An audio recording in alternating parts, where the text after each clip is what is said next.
She was a straight-A student with a bright future ahead of her. Alasia wanted to be a lawyer. She wanted to go attend law school. She was somebody who would always go the extra mile. And he was willing to go the extra mile for her. He describes her as his baby, his first love. They had that young puppy love going on. However, this teenage romance wouldn't stand the test of time. Fire rescue Cope, what's the address of the emergency? Hey, somebody stop. He's in a panic. He's very frantic. He just keeps telling them, I have no idea what happened. He just walked in and found her. When police begin their investigation, there's no shortage of suspects. When police ask him, why were you outside of her house? He tells them that he was looking for his girlfriend. During one of their recent off periods, she started dating someone new. They start to realize that things aren't adding up. My recent post. Now we all know that high school, it can be messy. He seemed like a good kid. We were astonished. Love during the teenage years, it can be a beautiful thing, and it can also be very dangerous.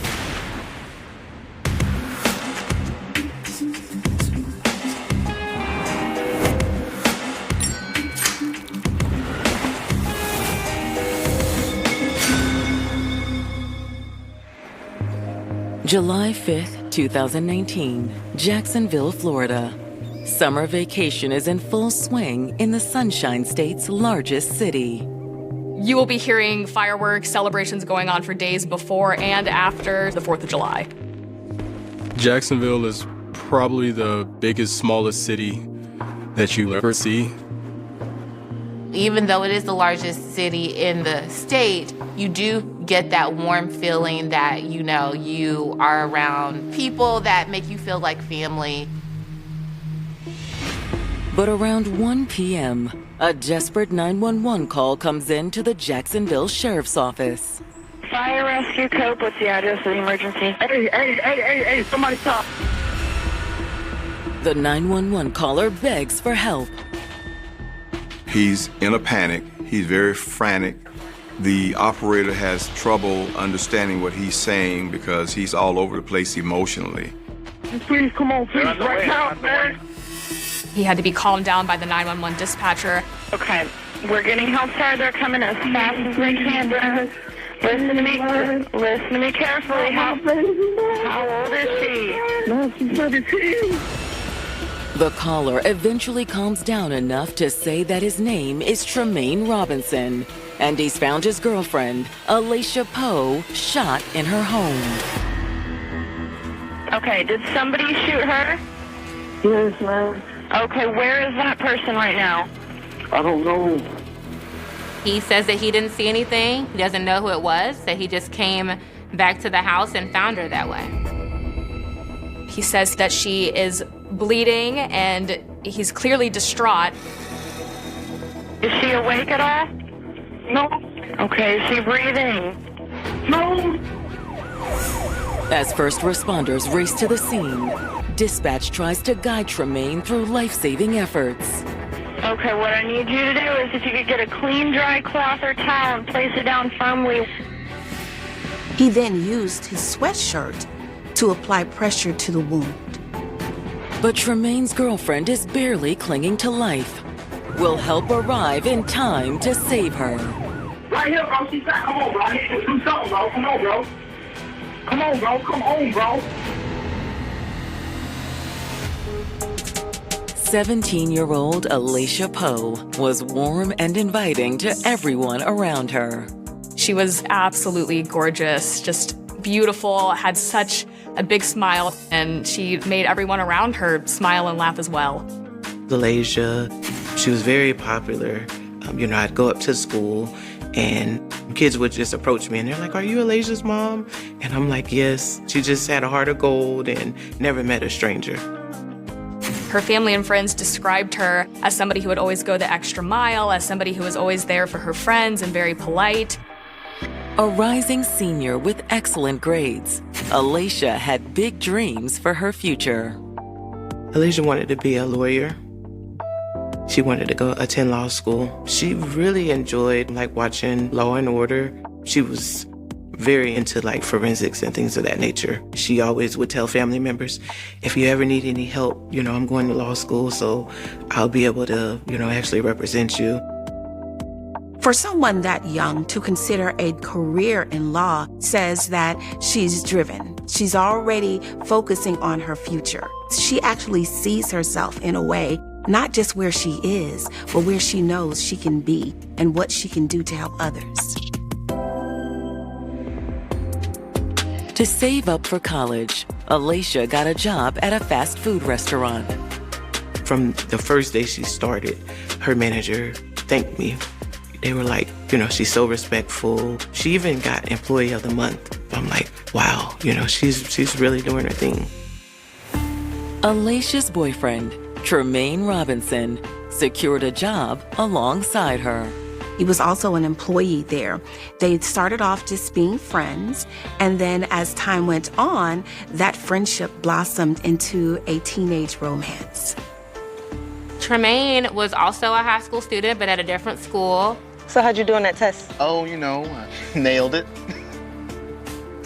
Tremaine Robinson was a straight-laced kid. He got straight A's in school. He received honor roll. Oh, our shift's about to start. We better go inside. You want the last fry? Oh, yes, please. They had that young puppy love going on, and they both had bright futures ahead of them. But now, Tremaine has just made a frantic 911 call, reporting Alacia has been shot. Right here, bro. She's back. Come on, bro. I need you to do something, bro. Come on, bro. Come on, bro. Come on, bro. It was hard to understand what had transpired because he seemed frantic. He just really wants emergency crews to come as soon as possible. When first responders arrive on the scene, they know time is of the essence. They found the victim in her bedroom, in her bed, suffering from one gunshot wound. Tremaine is visibly upset, as any 17-year-old would be in that situation. And he tells police, I have no idea what just happened to her. Obviously, the first responders' first priority is to try to see if they can save the victim's life. But they quickly realize it's too late. She was pronounced dead at the scene. Time of death, 1:13. This has officially become the scene of a homicide. Rising high school senior Alacia Poe had everything going for her. Alacia was a good student. She also was the Employee of the Month at a fast food restaurant. She was loved by all her friends and her family. Alacia's boyfriend, Tremaine Robinson, shared her ambition and dreams for a bright future. They had that young puppy love going on. But now Jacksonville police have responded to a frantic 911 call from Tremaine, who says he found Alacia shot to death inside her home. First responders try and save her, but it's too late. Time of death, 1:13. When they tell Tremaine that Alacia's dead, he becomes highly emotional. Tremaine just keeps telling them, I have no idea what happened, that he just walked in and found her in that position. Do you know where her parents are? I think they're at work. He is distraught. He is crying his eyes out. He is just uncontrollable. All right, son, let's get you out of here. Police do need to receive an official statement from Tremaine Robinson, but he is so upset that they take him to the station so he can get calmed down first. While Tremaine is transported to the Jacksonville Sheriff's Office, homicide detectives arrive to begin their investigation. Her room was a little disheveled, but nothing out of the ordinary for a typical teenager. Alacia's phone is still laying on the bed. They notice that flat-screen TVs are still in place in the home. Those big-ticket items that could be missing if somebody were to break into the house suggest that this was not a robbery. So they concluded that this probably was someone that knew her and targeted her. It's a theory supported by the way in which the victim was killed. The gunshot wound is to her face, specifically close to her eye. When you have an injury where someone's shot in the head, it really just reflects the callous nature of how the incident took place. And a closer look at Alicia's body yields another important clue. There was stippling around the area of her bullet wound. The stippling on the wound indicates that the shot was fired from close range. The person that did it obviously stood over her and shot her. Whoever shot Alasia had a complete and total disregard for this beautiful young lady. As detectives continue mulling over the crime scene, Alicia's mother pulls up to the home in shock. She'd been at work with no idea what was going on at the home.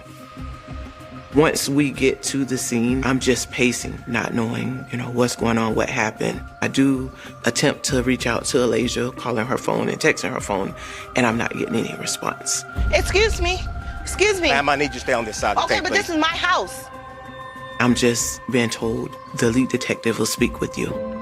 When detectives emerge from the home to speak with Letitia, they give her the devastating news. I never forget this. He tells me something terribly has happened, and at that time, I just feel like I was just like Twilight Zone. I'm just in a state of shock at the moment. I'm sorry, ma'am. We're going to find out who did this. Do you know anyone who might want to harm your daughter? This can't be real. Alasia didn't have enemies. She was beloved by everyone.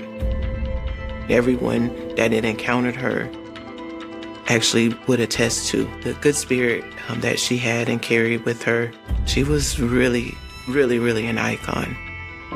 Why would somebody want to kill Alasia? It just did not make sense. In their search for answers, detectives head back to the station to speak with Alicia's boyfriend. Are you Tremaine? Tremaine, I'm Detective Lee. I think you've already spoken to my partner here, Detective Gupton. All right. Yeah, I know this is really tough. It's a tough situation to be in for you, but I'm gonna do what I can to kind of get everything solved over here, okay? Tremaine still seems pretty distraught over what's transpired. Well, I don't know what's going on, bro. Like, that was my baby, bro. Like, what the... Detectives try to keep their emotional witness on course. All we need from you is to tell us, what you saw, what happened, all that stuff, okay? Tremaine echoes what he told officers earlier at the scene and says he didn't see anything or anyone suspicious before discovering his girlfriend in a pool of blood. Alasia! Alasia! He says that he just showed up and then immediately called 911 when he found her. Hey, somebody stop. How long have you known Alasia? For almost 3 years now. Like 9th grade, when we just getting into the summer, going into 10th grade, that's when me and Alasia started talking. Since 10th grade, that she was your boo thing? Yeah, like off and on, yeah. Tremaine says although he and Alasia had their ups and downs, they'd always end up coming back together. Sometimes you break up, sometimes you're hot and heavy, sometimes you cool off a little bit. That tight, and right now, we getting back, like we cool. Tremaine explained that they had just recently started reconnecting. They were trying to spend more time together. Being on and off is pretty typical for teenage romances. When it comes to teenage relationships, it's challenging. Not only are they trying to figure out what's next, what is adult life going to be like, but they still have romantic interests. At the end of the day, they regarded each other as their first love. But detectives have to wonder, was Tremaine Alicia's only teenage romance? Does she have any other boyfriends? His answer piques their interest. During one of their recent off periods, Alasia started dating someone new. That someone was a recent high school graduate named Michael Burke. Did Michael have something to do with this? Are we dealing with a love triangle here?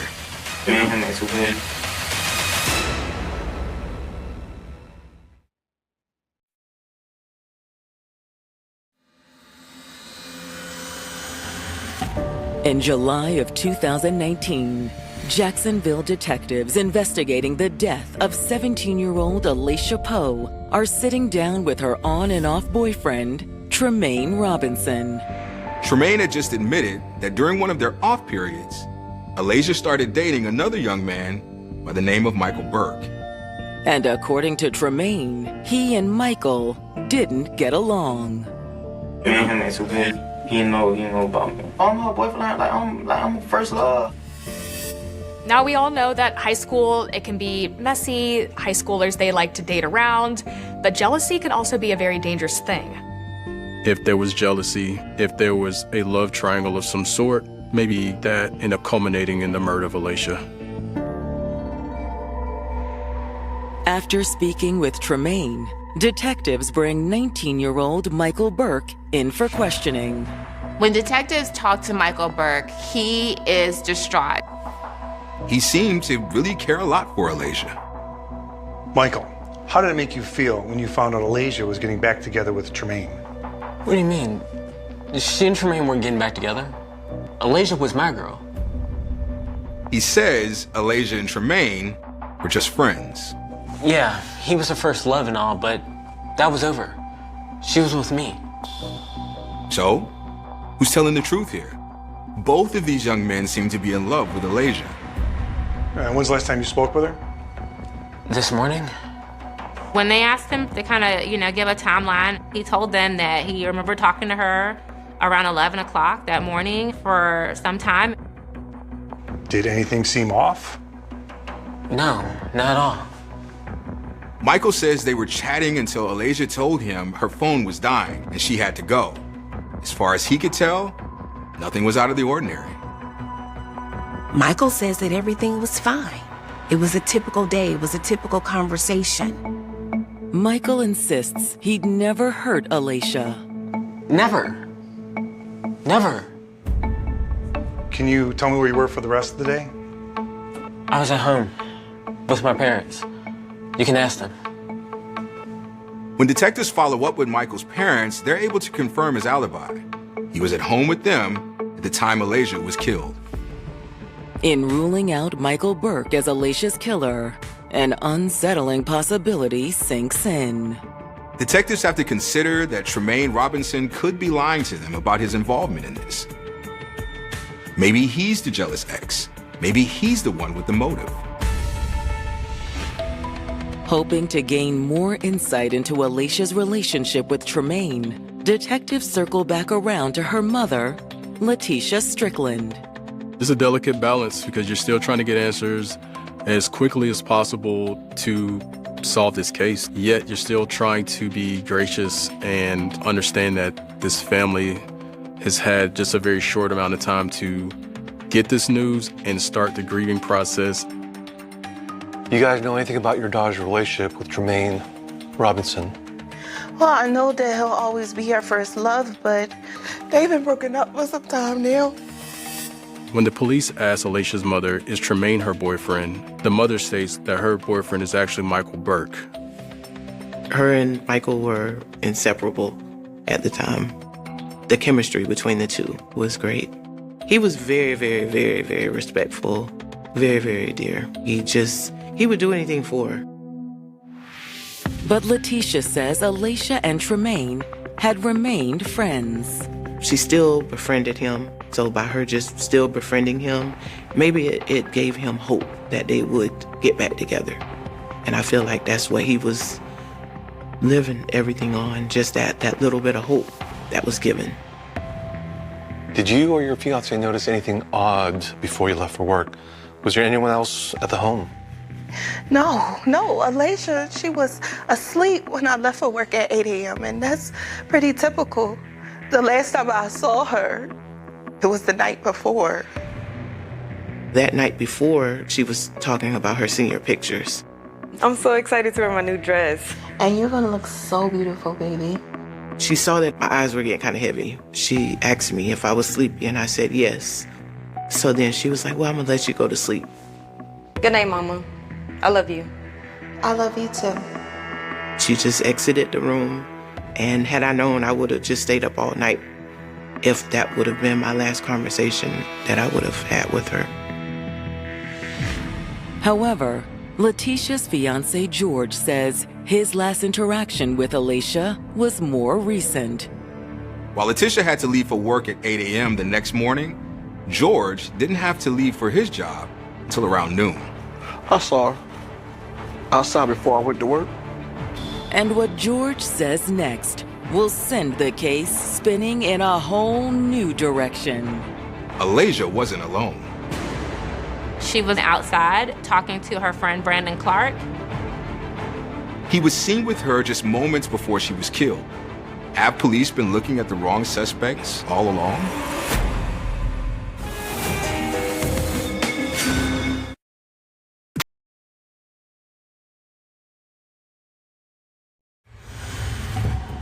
Jacksonville homicide detectives speaking with the parents of 17-year-old murder victim Alacia Poe have learned that she was seen with her friend Brandon Clark just minutes before her death. He was seen with her just moments before she was killed. Have police been looking at the wrong suspects all along? Do you know if they ever had any sort of dating relationship? Brandon? No. It was never like that with him. He's a good friend. They've known each other for a while. But is it possible Brandon wanted something more? After wrapping up their conversation with Alacia's family, detectives bring Brandon Clark in for questioning. When police speak with Brandon, he was very upset that he had lost his friend. Brandon readily admits to stopping by Alacia's house earlier that day, but his reason takes police by surprise yet again. When police ask him, why were you outside of her house? He tells them that he was looking for his girlfriend. She wasn't answering the phone and they're friends. I just assumed they were hanging out together. Brandon tells them, straight up, I was just there looking for my girl. Look, I would never hurt Alacia. He said he only spoke with Alacia for a short amount of time and he never went inside of her house. Brandon says once he learned and realized that his girlfriend was not there, he left. But Brandon says before he left, he saw someone else. Brandon says Tremaine Robinson was there. This contradicted Tremaine's story. Tremaine told police he didn't get to the home until minutes before discovering Alacia's body and making the 911 call. Did he say anything? Nah, he just came out and stood there all weird, like he was her bodyguard or something. Brandon says as he was leaving, Tremaine went back inside with Alacia. But is Brandon just trying to cover for himself? For police, it's clear. Either Tremaine or Brandon is lying about their involvement in the crime. One of these young men killed Alacia. Fortunately, officers canvassing Alacia's neighborhood have just obtained a crucial new piece of evidence in the case. Sorry to interrupt, but we got something you're gonna want to see. They've obtained surveillance footage from the home across the street from Alacia's house. Give us a few minutes, okay? Sure. Detectives are eager to get their eyes on the footage. Just like Brandon described, they see Tremaine Robinson emerge from the home as Brandon and Alacia are chatting. Brandon's story checks out. Tremaine was there earlier than what he told police. Eventually, Brandon does take off, and they see Alacia go back inside with Tremaine. The question is, what happened next inside that house? About 30 minutes later, Tremaine emerges from the home again, without Alacia. And this time, he's holding something. They see him fleeing Alacia Poe's house and throwing an object into the drain by her house. Detectives are thinking this must be the murder weapon. Yeah, I need a dive team on that storm drain now. After seeing the surveillance video, the police then went directly to the storm drain. When they go to the drain and look inside to see what was dropped in that drain, they observe a firearm. They managed to recover the weapon, a .38 caliber Colt revolver, as well as what's left in its cylinder. When they recovered the .38 Colt revolver, it still had one live ammunition round inside of the cylinder, but it also had a spent shell casing because once it's fired, the cylinder retains the shell casing. There's no doubt in investigators' minds. This is the gun that killed Alaysia Poe. And there's also no doubt who it belongs to. They're ready to arrest Tremaine Robinson for murder.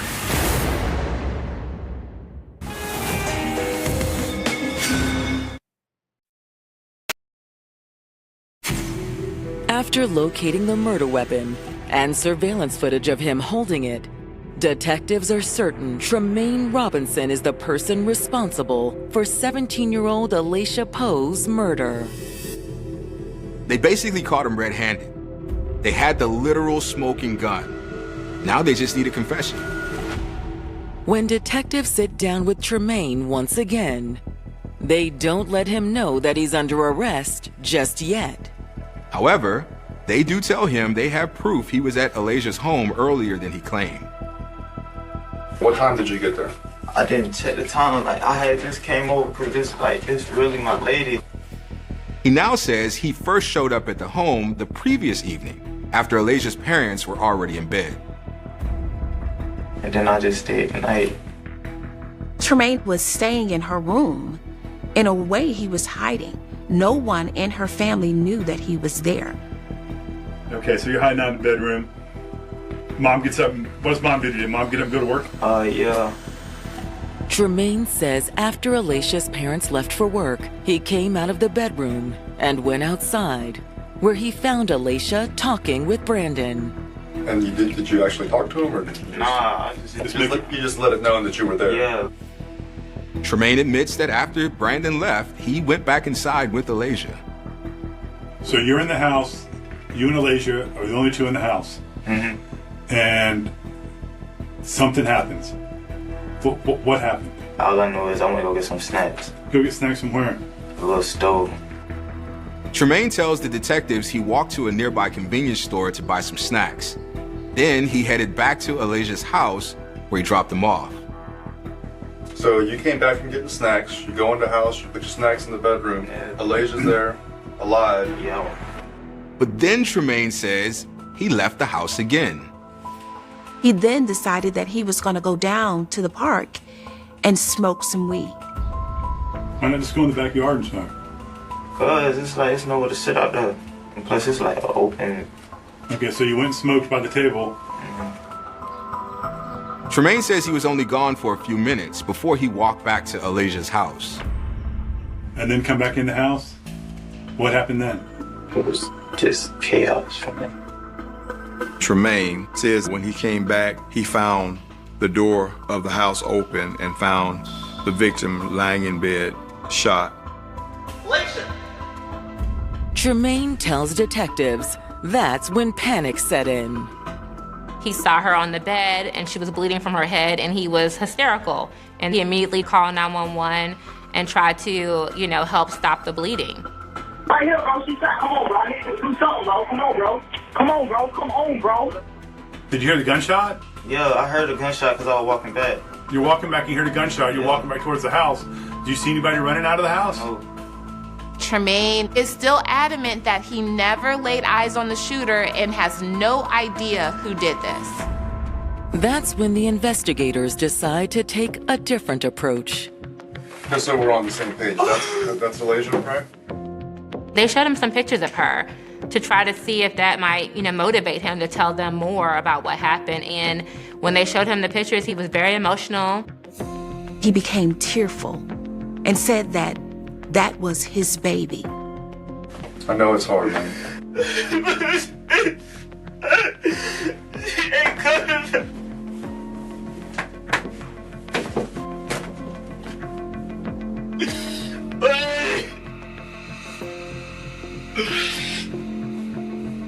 I was supposed to protect them, bro. What the?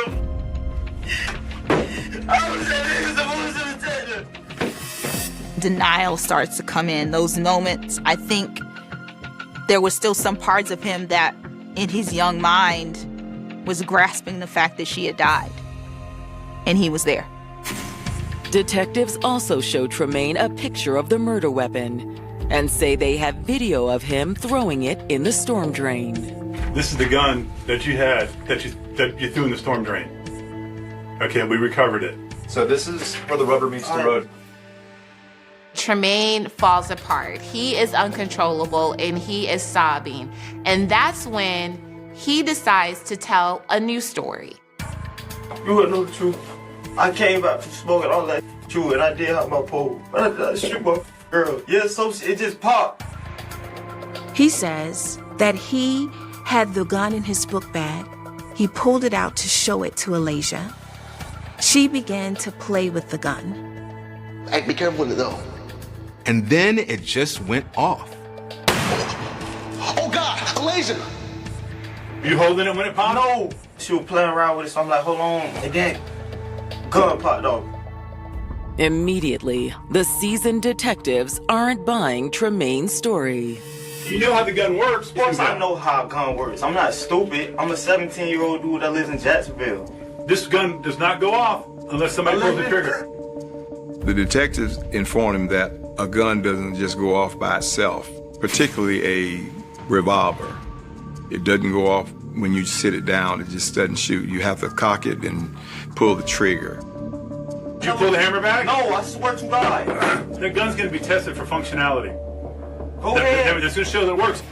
Despite the pressure, Tremaine insists that the shooting was an accident. I was never ever trying to hurt her. I'm some stupid 17-year-old. Just went left. I don't know how it went left, but it did. Well, look, yeah, because you pulled the trigger on a firearm and caused her death. Revolvers just don't go off. That's what I'm trying to explain to you, Tremaine. And I'm trying to explain to you, I know that. But this right here is not no purpose thing. He tells detectives that he loves Alasia and that he would never do anything to hurt her. I'm telling you, that is the truth. Detectives still don't believe him. With Tremaine unwilling to budge, the investigators decide to initiate a break in the interview. They're thinking if they give him a little bit of time alone, they might be able to come back and get the confession they want. And after detectives leave, Tremaine starts to play right into their hand. He makes a phone call and doesn't realize that he's still being recorded. Give my Instagram. Delete my recent post.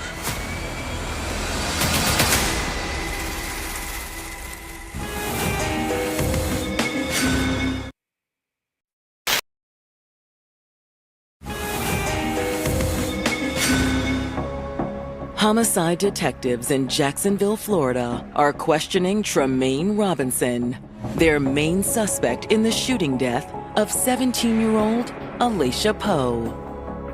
It's just basically a shock across the city. Just the circumstances surrounding a teenager getting killed by another teenager, and it really just rattled a lot of people.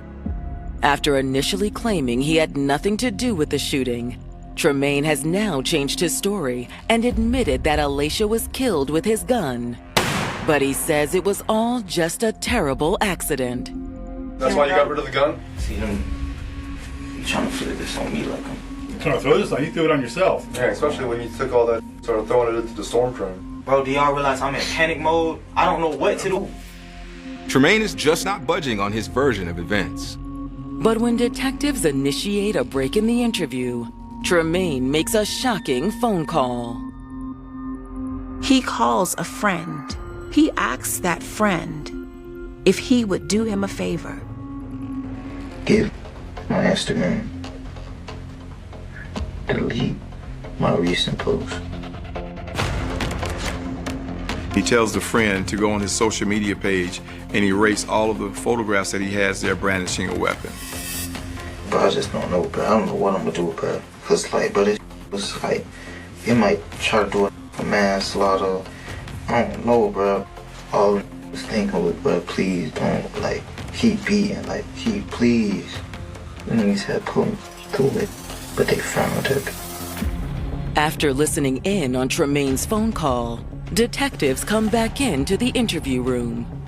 Hey, Tremaine, you will not be going home today. All right? You're going to be charged with second-degree murder. Second-degree murder? What you mean? Investigators decide to try Tremaine as an adult. Are you going to Fox Street, right?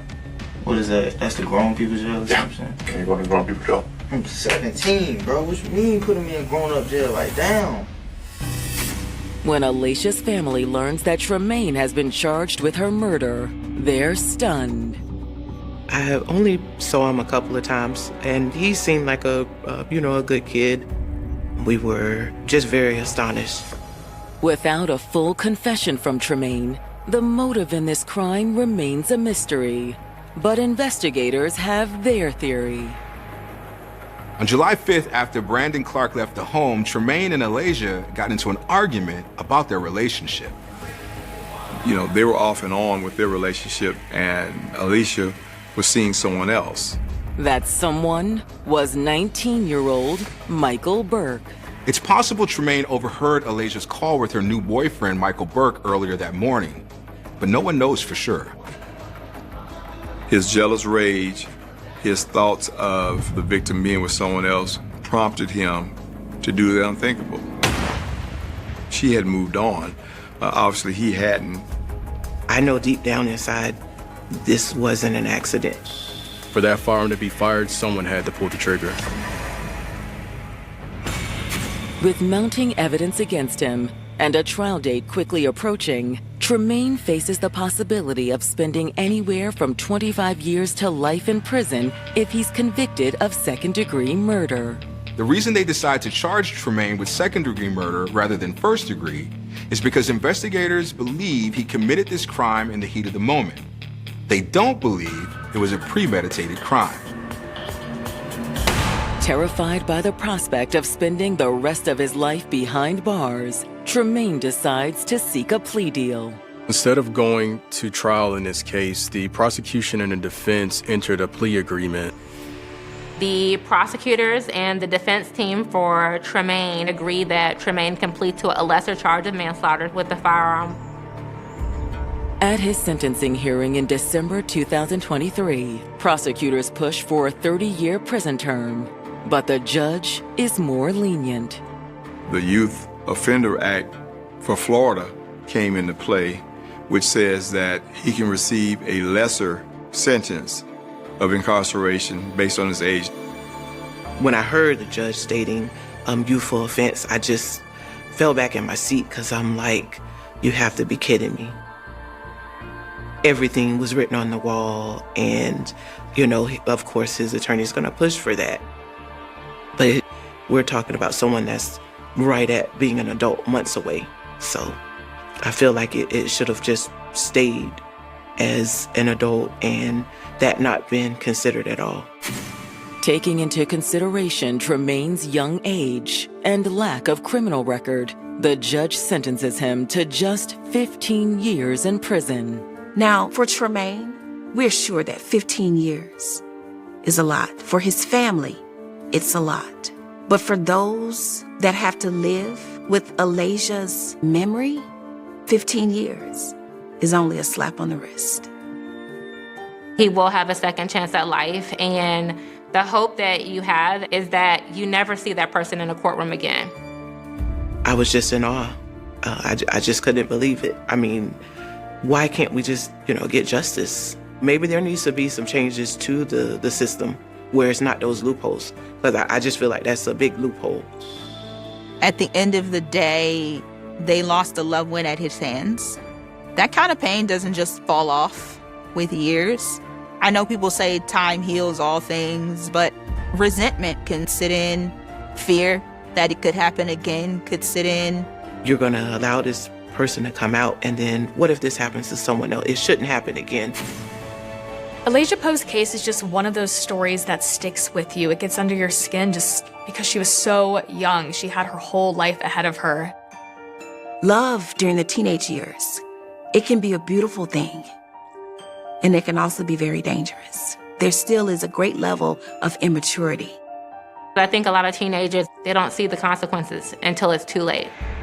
Just always remember, everyone that, can say they're your friend, they're not always your friend. Don't use the word friend lightly, because there are people, they seem like they have good intentions, but they do not. Despite their grief, Alacia's family continues to cherish their memories of her loving spirit. She's still shining through her family and siblings and friends. I see kids and they have necklaces on with her picture on them. And, they never even know they would see me, and they just, they already have it on. And I'm like, wow, she was really incredible while she was here. The morning began with nothing that suggested history was about to fracture.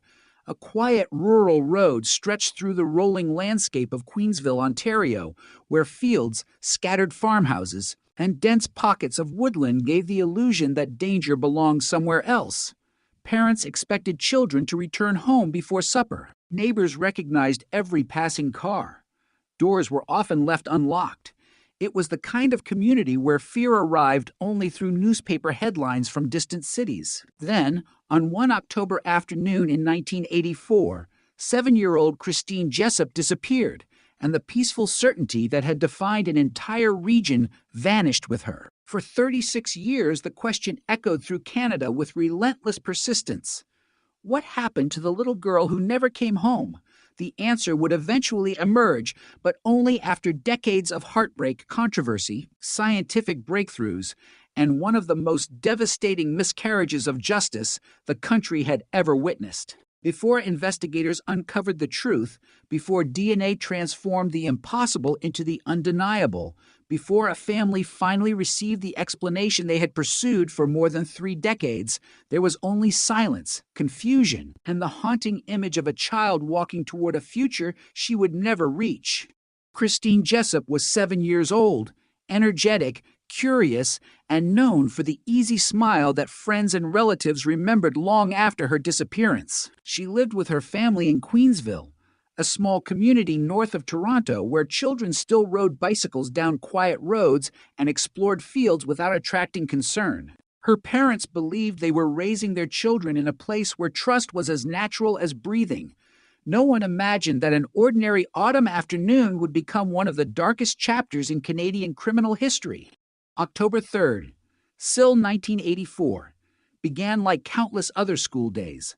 The crisp air carried the unmistakable signs of fall.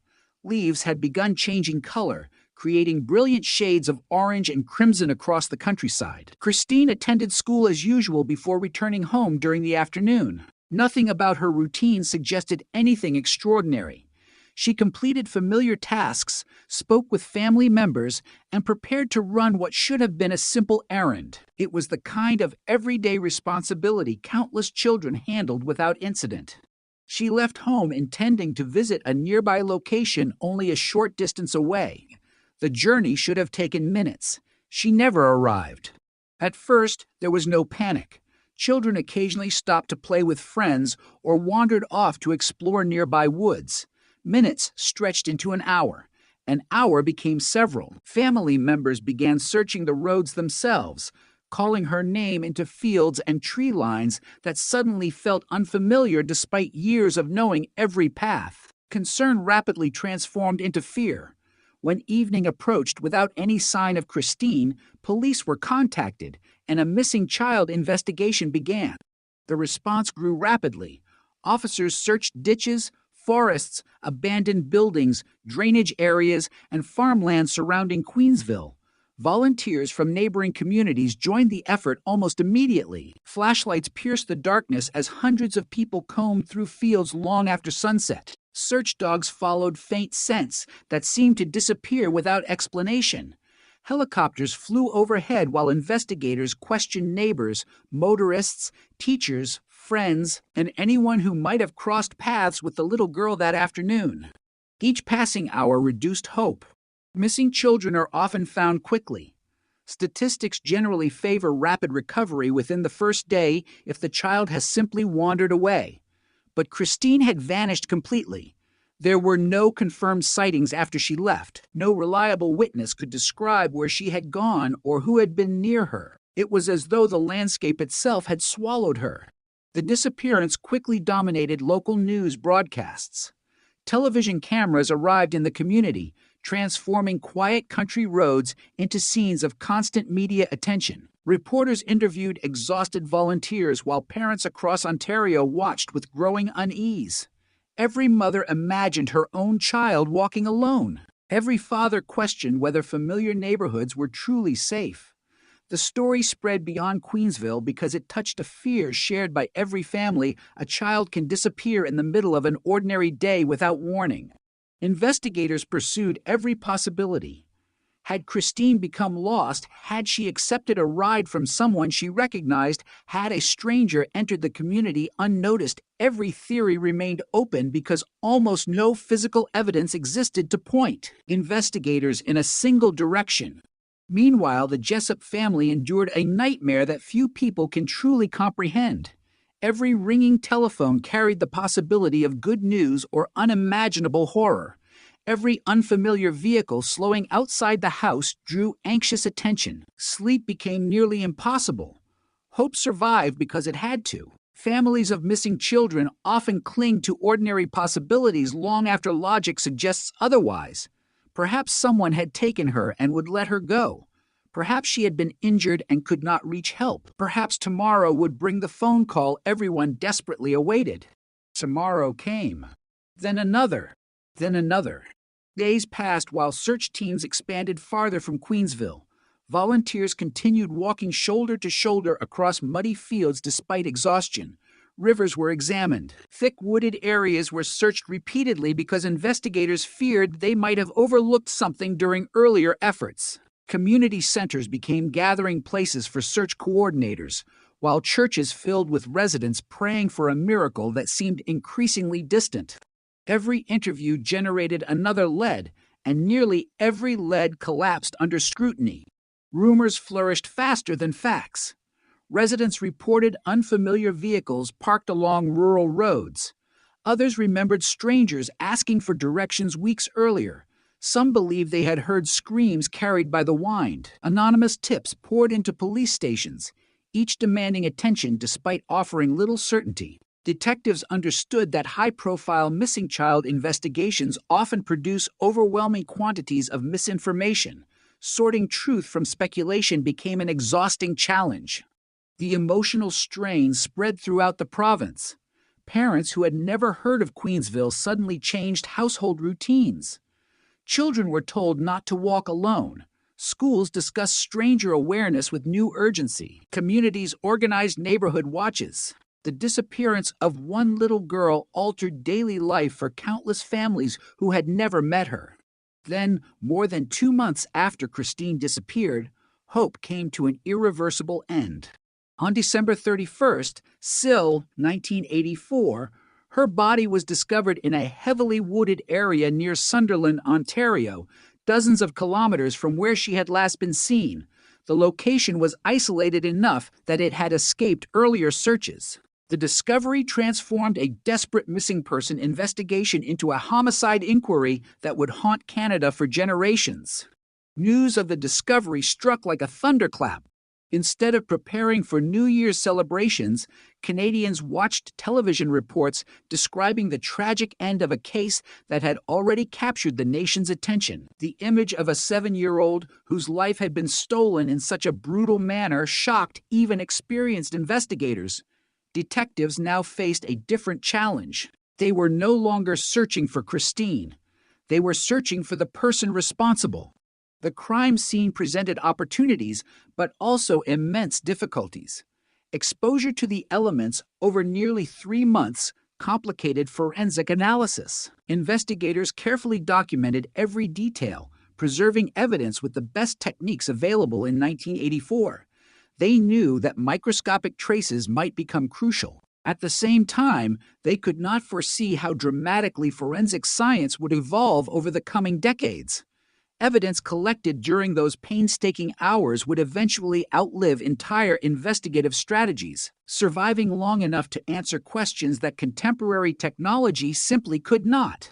As the investigation intensified, pressure mounted from every direction. The public demanded answers. Political leaders expected progress.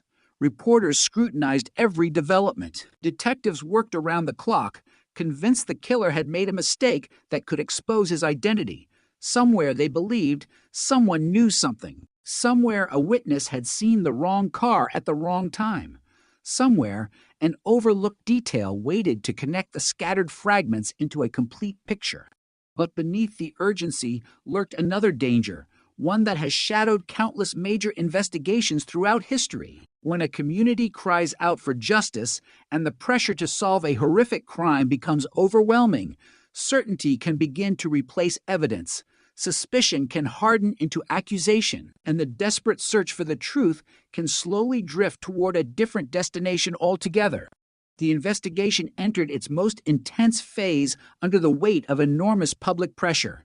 Every day without an arrest deepened the fear spreading across Ontario, and every unanswered question seemed to fuel another rumor. Detectives worked endless hours, reconstructing Christine Jessup's final known movements with painstaking precision. They retraced the route she had likely taken from her home.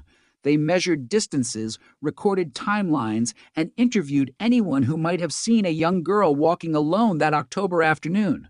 Hundreds of statements were collected. Farmers, delivery drivers, school employees, local residents, and passing motorists all became pieces of an enormous puzzle whose image refused to emerge. Somewhere inside thousands of pages of notes, investigators believed, was the detail that would expose a child killer. The forensic examination of the evidence recovered from Christine's body provided investigators with important information about the crime itself, but far less certainty about the identity of the offender. Specialists documented every observable injury, every trace of biological material, every fiber, every particle of soil that might connect the victim to another location or another individual. Yet forensic science in 1984 was limited by technologies that, while advanced for their time, could not answer the questions investigators most desperately wanted. Resolved DNA profiling had not yet become a practical investigative tool in Canada. Detectives relied instead on blood typing, hair comparison, fiber analysis, witness interviews, and behavioral profiling. Each method had value, but each also carried limitations that would become painfully clear in the years ahead. The volume of information became overwhelming. Police received thousands of tips. Some callers insisted they had seen suspicious vehicles parked along isolated roads. Others reported unfamiliar men lingering near schools or convenience stores. Several claimed to recognize composite sketches circulated through newspapers and television broadcasts. Every lead demanded attention because investigators could not afford to ignore even the smallest possibility. Most dissolved almost immediately. Witnesses changed their recollections after repeated questioning. License plate numbers proved inaccurate. Suspects established convincing alibis. What initially appeared significant often disappeared under closer examination. Behavioral analysts attempted to understand the person responsible. The crime suggested planning rather than spontaneous violence. Christine had disappeared without a confirmed public struggle. Her body had been transported and concealed in a remote wooded location, indicating familiarity with rural roads or isolated terrain. Investigators debated whether the offender had targeted the child specifically or encountered her by chance. Was he a stranger passing through the area? A local resident who blended effortlessly into the community? Someone Christine had trusted enough to approach voluntarily? Each possibility carried disturbing implications, and none could be confirmed. Meanwhile, the Jessup family endured an agony that no arrest could immediately erase. Funeral services drew mourners from across Ontario. Flowers arrived in extraordinary numbers. School children sent handwritten letters expressing sympathy. Churches organized vigils. The tragedy had reached beyond one family, becoming a national symbol of innocence destroyed. Yet behind every public display of grief remained private devastation. Birthdays arrived without celebration. Holidays became painful reminders of absence. Christine's bedroom remained a silent testimony to a future that had vanished before it truly began. As weeks turned into months, investigators broadened the scope of the inquiry. They reviewed reports involving convicted sexual offenders living within driving distance of Queensville. They examined similar crimes committed elsewhere in Ontario. Detectives traveled across jurisdictions, sharing information with other police services in the hope that another investigation might reveal an unexpected connection. They searched for offenders whose movements coincided with Christine's disappearance. Some appeared promising. None could be conclusively linked. The media coverage intensified rather than faded. Newspapers published front-page updates whenever investigators executed a search warrant or announced a new lead. Television programs reconstructed Christine's final day using maps, interviews, and dramatic narration. Public interest remained remarkably high because the crime struck at one of society's deepest fears, the random abduction and murder of a child. Every development carried emotional weight. Every delay amplified frustration. Within the investigative files, attention increasingly focused on individuals who had interacted with the Jessup family or lived nearby. Detectives understood that statistically, many serious crimes involve offenders known to the victim in some capacity, even if only casually. Friends, acquaintances, neighbors, contractors, former employees, and extended social contacts all came under scrutiny. Background checks multiplied. Interviews grew longer and more detailed. Small inconsistencies in recollections became subjects of intense analysis. Among those questioned was a young man named Guy Paul Moran. He had lived in the community and was acquainted with members of the Jessup family through the neighborhood. At first, he represented only one name among many. He cooperated with investigators and answered their questions. Yet as the investigation continued without identifying a clear suspect, detectives returned to him repeatedly. Certain aspects of his routine, personality, and statements attracted growing attention, though none independently established guilt. Moran was known by many neighbors as quiet, introverted, and somewhat socially awkward. He enjoyed music, lived an unassuming life, and did not fit conventional expectations of violent criminal behavior. Ironically, those very characteristics became sources of suspicion for some observers. Investigators explored whether his reserved demeanor concealed something darker. Friends and acquaintances found themselves answering increasingly detailed questions about his habits, conversations, and daily schedule. Human memory is imperfect, especially after repeated interviews spread across months. Minor differences between one statement and another can emerge naturally without deception. Yet, under the pressure of a major homicide investigation, even ordinary inconsistencies may appear deeply significant. Detectives compared interview transcripts line by line, searching for contradictions that might reveal hidden truth. Every uncertain recollection risked taking on disproportionate importance. The atmosphere surrounding the investigation changed almost imperceptibly. Instead of asking who might have committed the crime, some investigators began asking whether evidence could confirm suspicions already taking shape. It is a subtle shift, nearly invisible while it is happening, but history has shown how dangerous it can become. Confirmation bias rarely announces itself. It develops quietly, influencing which leads receive attention, which witnesses appear credible, and which explanations seem most persuasive. Outside police headquarters, the public knew little about these internal dynamics. Residents simply wanted answers. Fear had reshaped everyday life across rural Ontario. Parents no longer allowed young children to walk alone to nearby stores. Schools revised dismissal procedures. Community organizations promoted child safety campaigns. The murder of Christine Jessup had altered behavior far beyond the boundaries of Queensville. Investigators also faced another challenge common to high-profile cases: the reliability of eyewitness testimony. Numerous people believed they had seen Christine on the afternoon she disappeared. Others reported seeing suspicious individuals or unfamiliar vehicles. Yet psychologists have long documented how memory evolves over time, especially after extensive media coverage. Witnesses can unintentionally incorporate newspaper photographs, television reports, or conversations into their recollections, sincerely believing those details originated from personal observation. Detectives attempted to separate authentic memories from reconstructed ones, but the process was extraordinarily difficult. Forensic laboratories continued examining physical evidence using every available scientific method. Hair samples underwent microscopic comparison. Fibers recovered from clothing were analyzed against potential sources. Biological evidence was preserved carefully despite technological limitations that prevented definitive DNA identification. Unknown to everyone involved, those preserved samples would become among the most valuable pieces of evidence in Canadian criminal history, not because they solved the case immediately, but because they survived long enough for future science to unlock their secrets. Months became years. The investigation consumed enormous financial and human resources.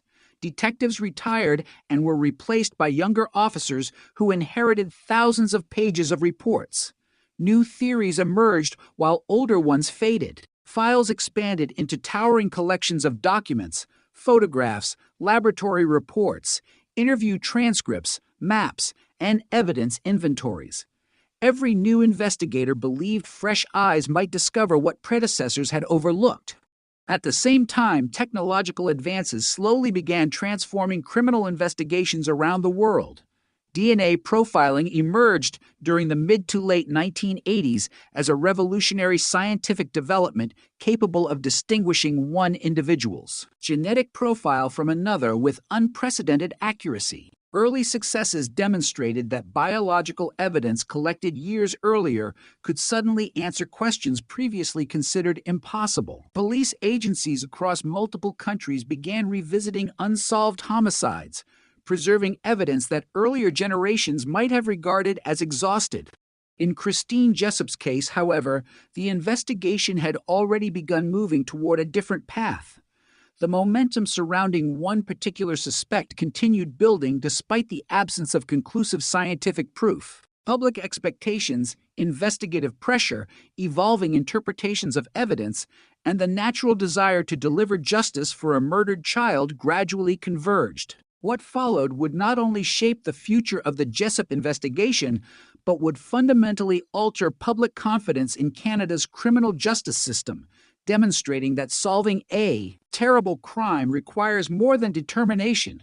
It demands unwavering commitment to evidence, even when that evidence refuses to support the answer everyone desperately wants to believe. As the years passed, the investigation narrowed with increasing intensity around Guy Paul Morin.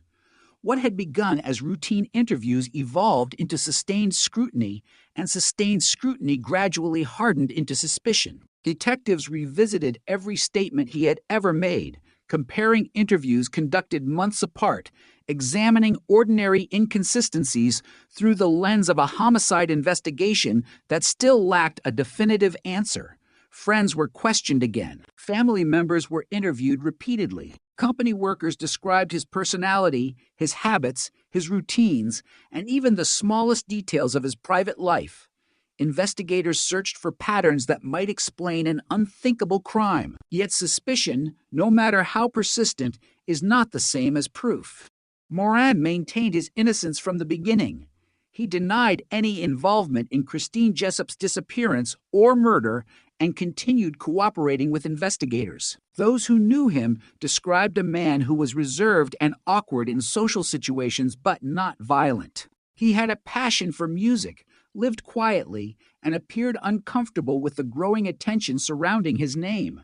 Nevertheless, public perception had already begun to shift. In high-profile investigations, repeated association with a horrific crime can become almost as damaging as evidence itself. Once a person's name appears alongside headlines about a murdered child, separating accusation from fact becomes increasingly difficult.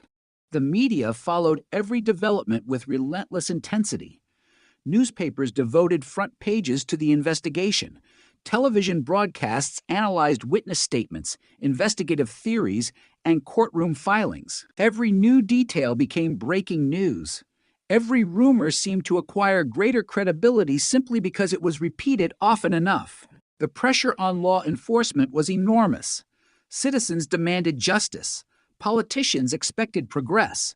Detectives knew that after years of investigation without a conviction, confidence in the case depended upon demonstrating that the inquiry was moving forward.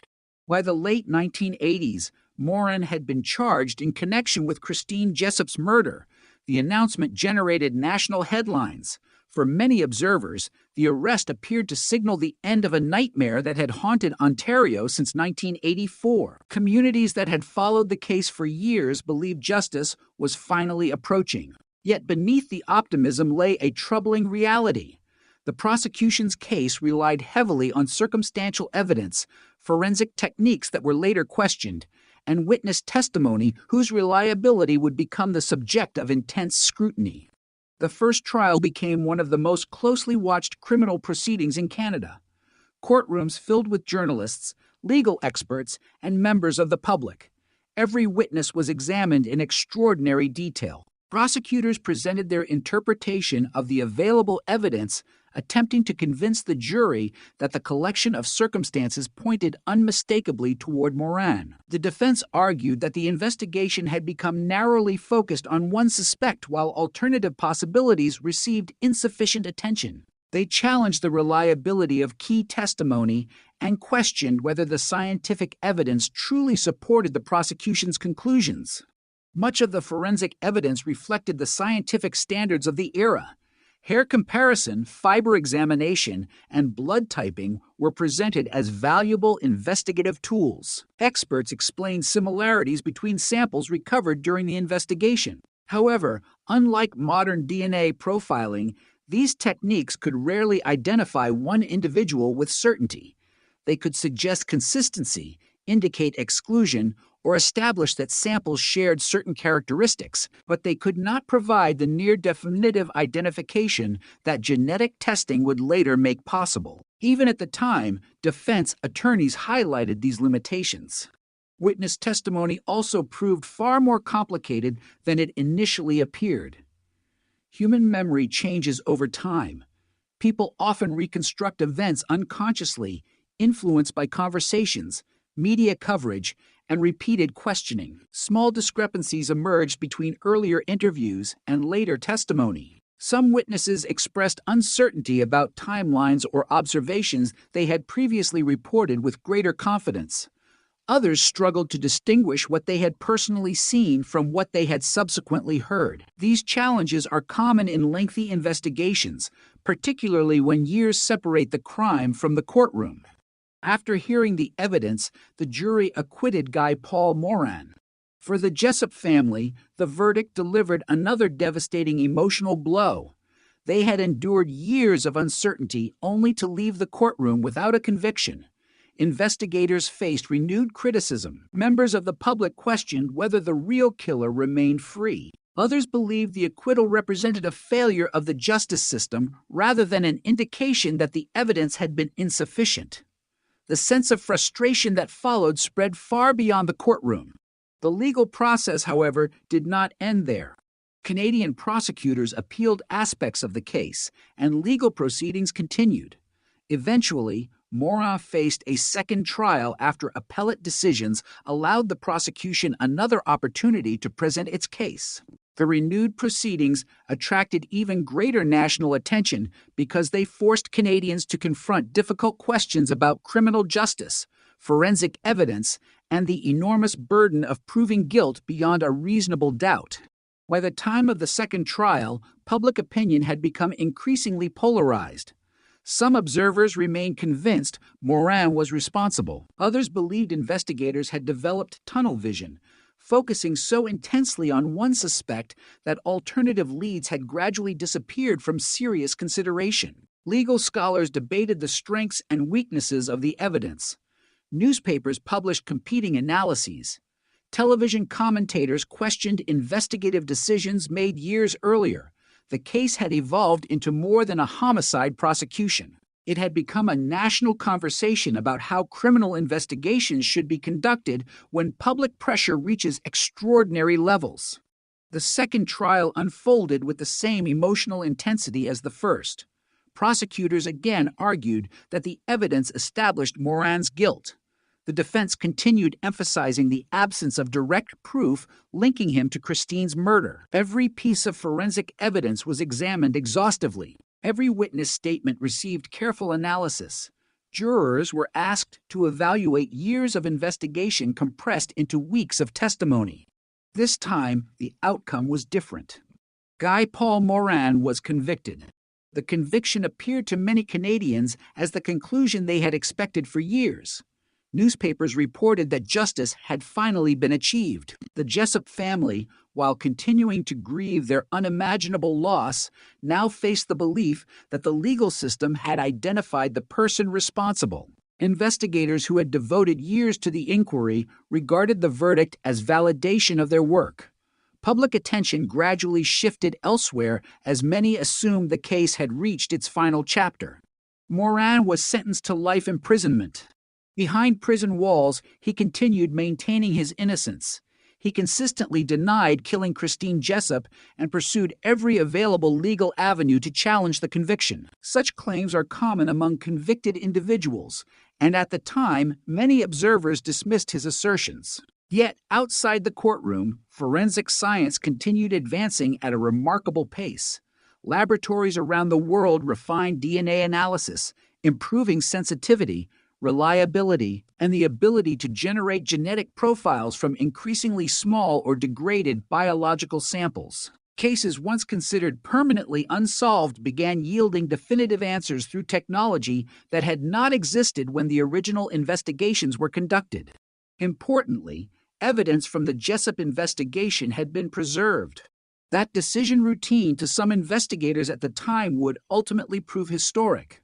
Biological samples collected in 1984 remained available for future examination using techniques unimaginable during the original investigation. As DNA profiling matured throughout the 1990s, defense lawyers recognized that scientific testing might answer questions that courtroom arguments never could. The possibility carried extraordinary significance.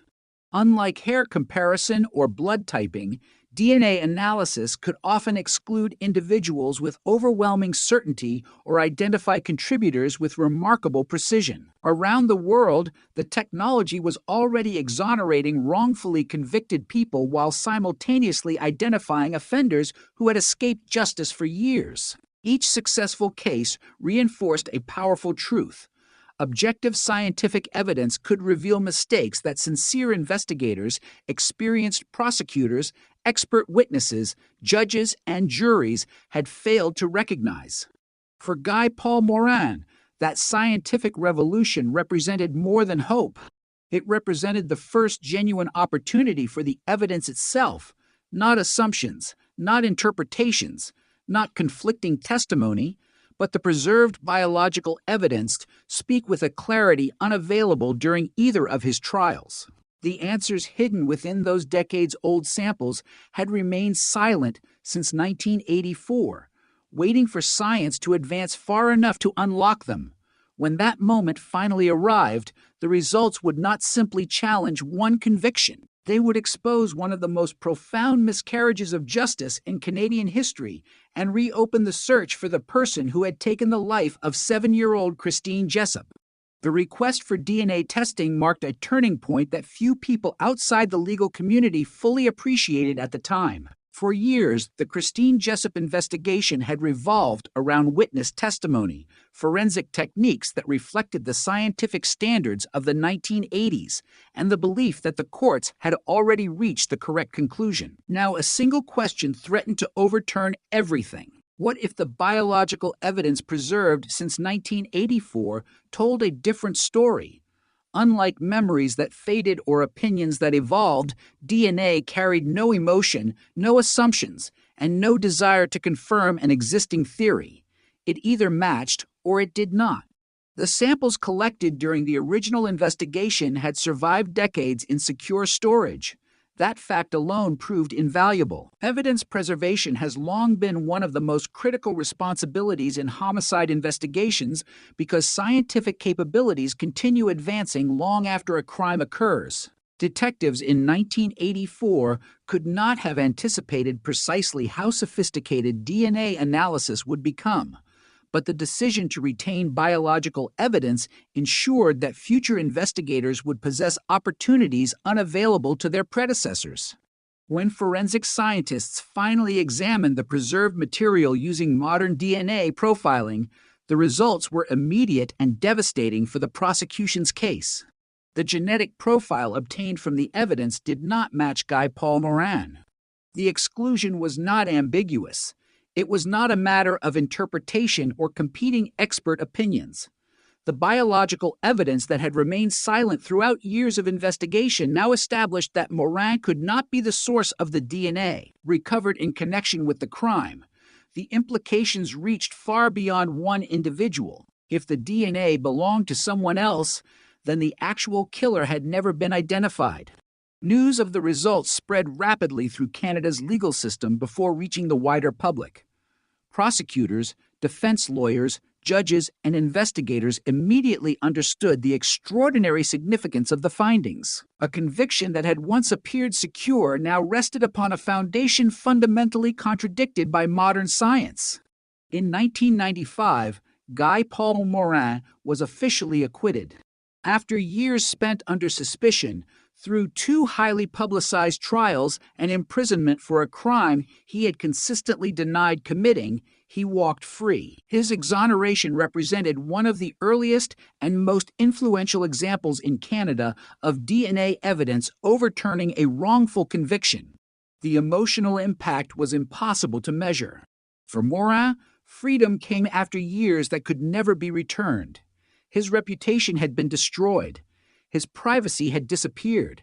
His name had become permanently associated with one of Canada's most notorious child murder cases. Even after exoneration, rebuilding an ordinary life would prove extraordinarily difficult. Public memory often lingers on accusations far longer than on acquittals. For Christine Jessup's family, the revelation reopened wounds they had believed were finally beginning to heal. The realization that the wrong person had been convicted meant they were once again confronting the same unbearable truth they had faced. In 1984, Christine's real killer remained unidentified. Justice had not been delayed. It had never been achieved. The Canadian justice system also faced a profound crisis of confidence. How had so many experienced professionals reached the wrong conclusion?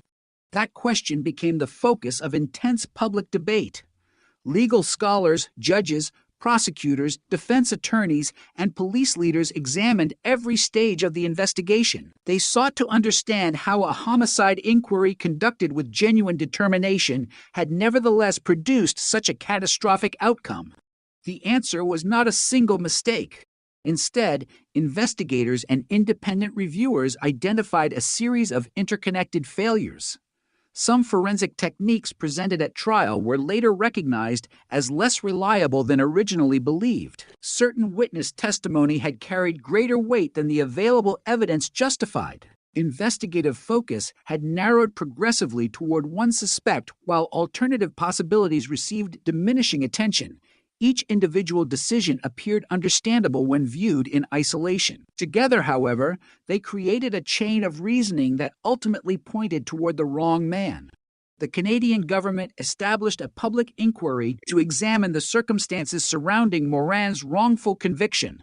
Led by the Honorable Fred Kaufman, the inquiry became one of the most comprehensive examinations of investigative practices ever conducted in Canada.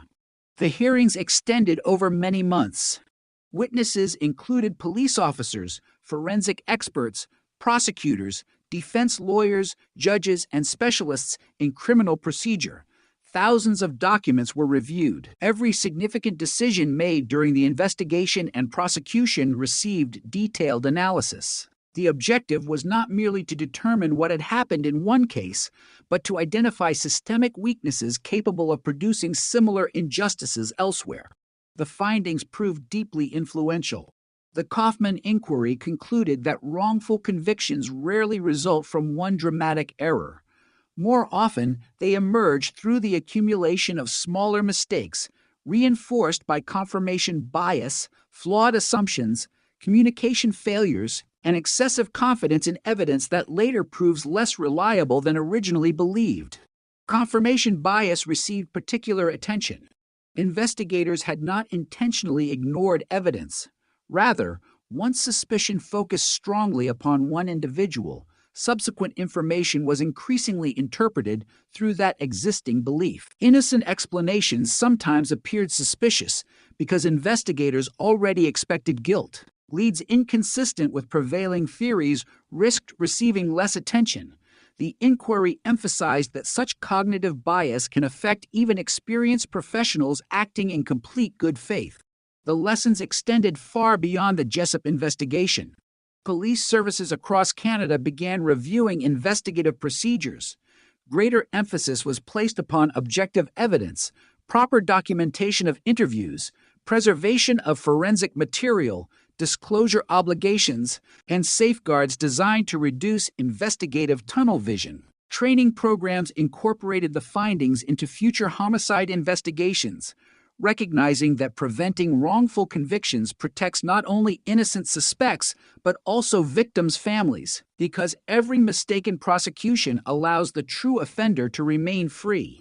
Meanwhile, advances in DNA technology continued transforming criminal investigations internationally. Throughout the late 1990s and early 2000s, laboratories developed increasingly sensitive methods capable of generating genetic profiles from minute or degraded biological samples. National DNA databases expanded, allowing investigators to compare evidence against known offenders more efficiently than ever before. Cold cases once considered unsolvable began yielding arrests decades after the original crimes. Despite these scientific revolutions, Christine Jessup's murder remained officially unsolved.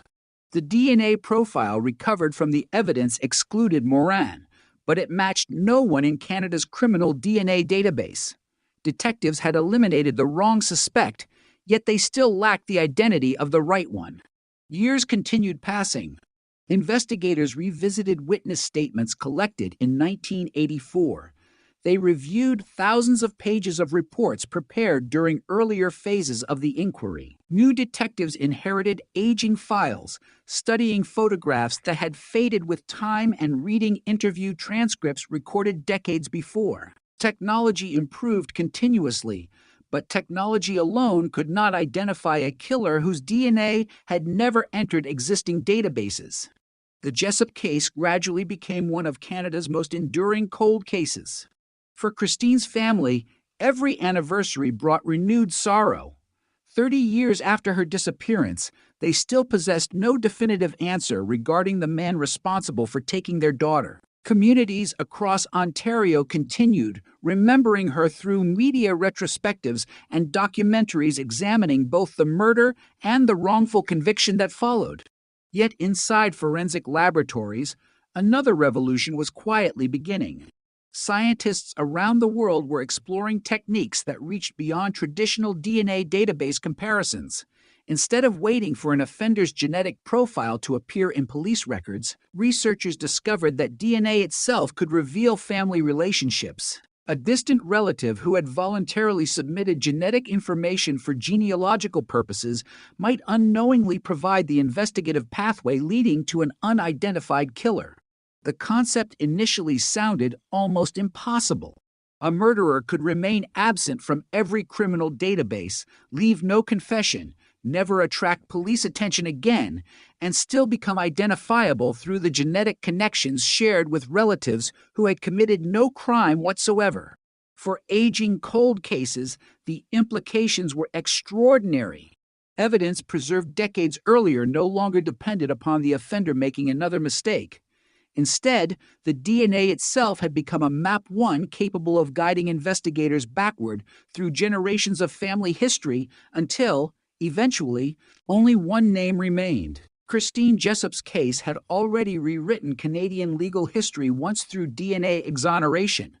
Few people realized it was about to do so again, this time by demonstrating how an entirely new branch of forensic science could finally identify the man who had escaped justice for more than 3 decades. For decades, the investigation into Christine Jessup's murder existed in a strange state of suspension. It was neither active in the traditional sense nor forgotten. The case remained open, the evidence remained preserved, and detectives periodically returned to the files, hoping that some overlooked detail or new forensic technique might finally break the silence. Every anniversary brought renewed media attention. Newspapers revisited the tragedy. Television documentaries examined the wrongful conviction of Guy Paul Morin and the unanswered question that still haunted Canada. Yet, despite advances in forensic science, the identity of Christine's killer remained hidden behind a DNA profile that matched no one in existing law enforcement databases. The passage of time changed nearly everything around the investigation. Detectives retired. Prosecutors left public service. Witnesses moved away, aged, or died. Memories that had once seemed vivid became uncertain. Rural roads where volunteers had searched in 1984 were transformed by new construction, changing traffic patterns and expanding communities. Children who had grown up watching news reports about Christine Jessup became adults with families of their own. For many Canadians, the case became more than a criminal investigation. It became a symbol of two parallel tragedies: the murder of a 7-year-old girl and the wrongful conviction of an innocent man. Within the forensic community, however, optimism slowly returned. By the early 21st century, DNA science had progressed far beyond the capabilities available during the original investigation or even during Morin's exoneration. Laboratories could generate increasingly complete genetic profiles from aging biological evidence. Analysts developed sophisticated methods for recovering DNA from samples once considered too degraded for meaningful examination. Equally important, researchers began exploring investigative strategies that no detective in 1984 could have imagined. Traditional DNA databases depended upon direct matches. If an offender had never submitted a DNA sample through a criminal investigation or conviction, the comparison produced nothing. Countless violent offenders therefore remained invisible despite leaving biological evidence at crime scenes. Genetic genealogy introduced an entirely different approach. Instead of asking whether the DNA belonged to someone already known to police, investigators asked whether the DNA shared measurable genetic relationships with people whose ancestry information existed in public or legally accessible genealogical databases. Even distant relatives could provide clues: third cousins, fourth cousins. Individuals separated by generations but connected through inherited segments of DNA. Each match represented another branch on an enormous family tree. The process was extraordinarily demanding. Professional genealogists examined historical records, census documents, birth certificates, marriage registrations, military records, immigration files, obituaries, newspaper archives, cemetery records, and countless other public sources. Families expanded across generations, creating hundreds or even thousands of potential descendants. Investigators gradually eliminated individuals based upon age, geography, opportunity, and other known facts surrounding the crime. The work resembled historical research as much as criminal investigation. Patience became as important as technology. The method had already demonstrated remarkable success elsewhere.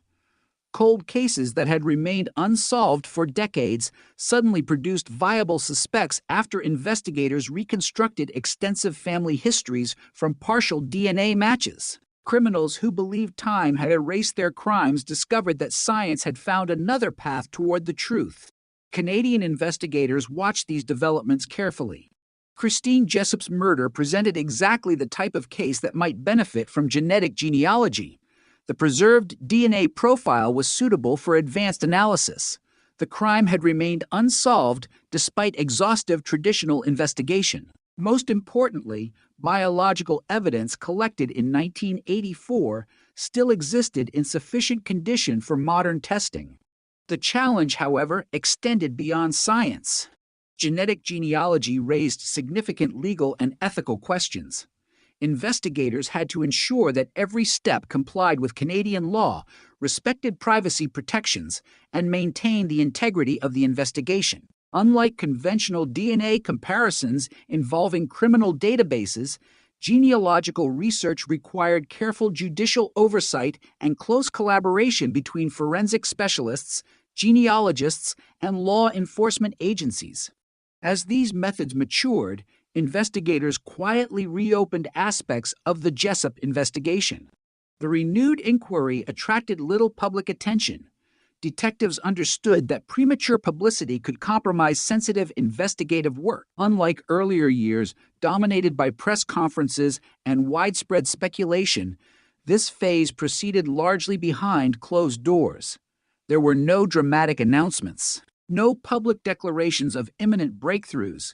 Instead, specialists spent countless hours examining genetic information, historical records, and family relationships with extraordinary precision.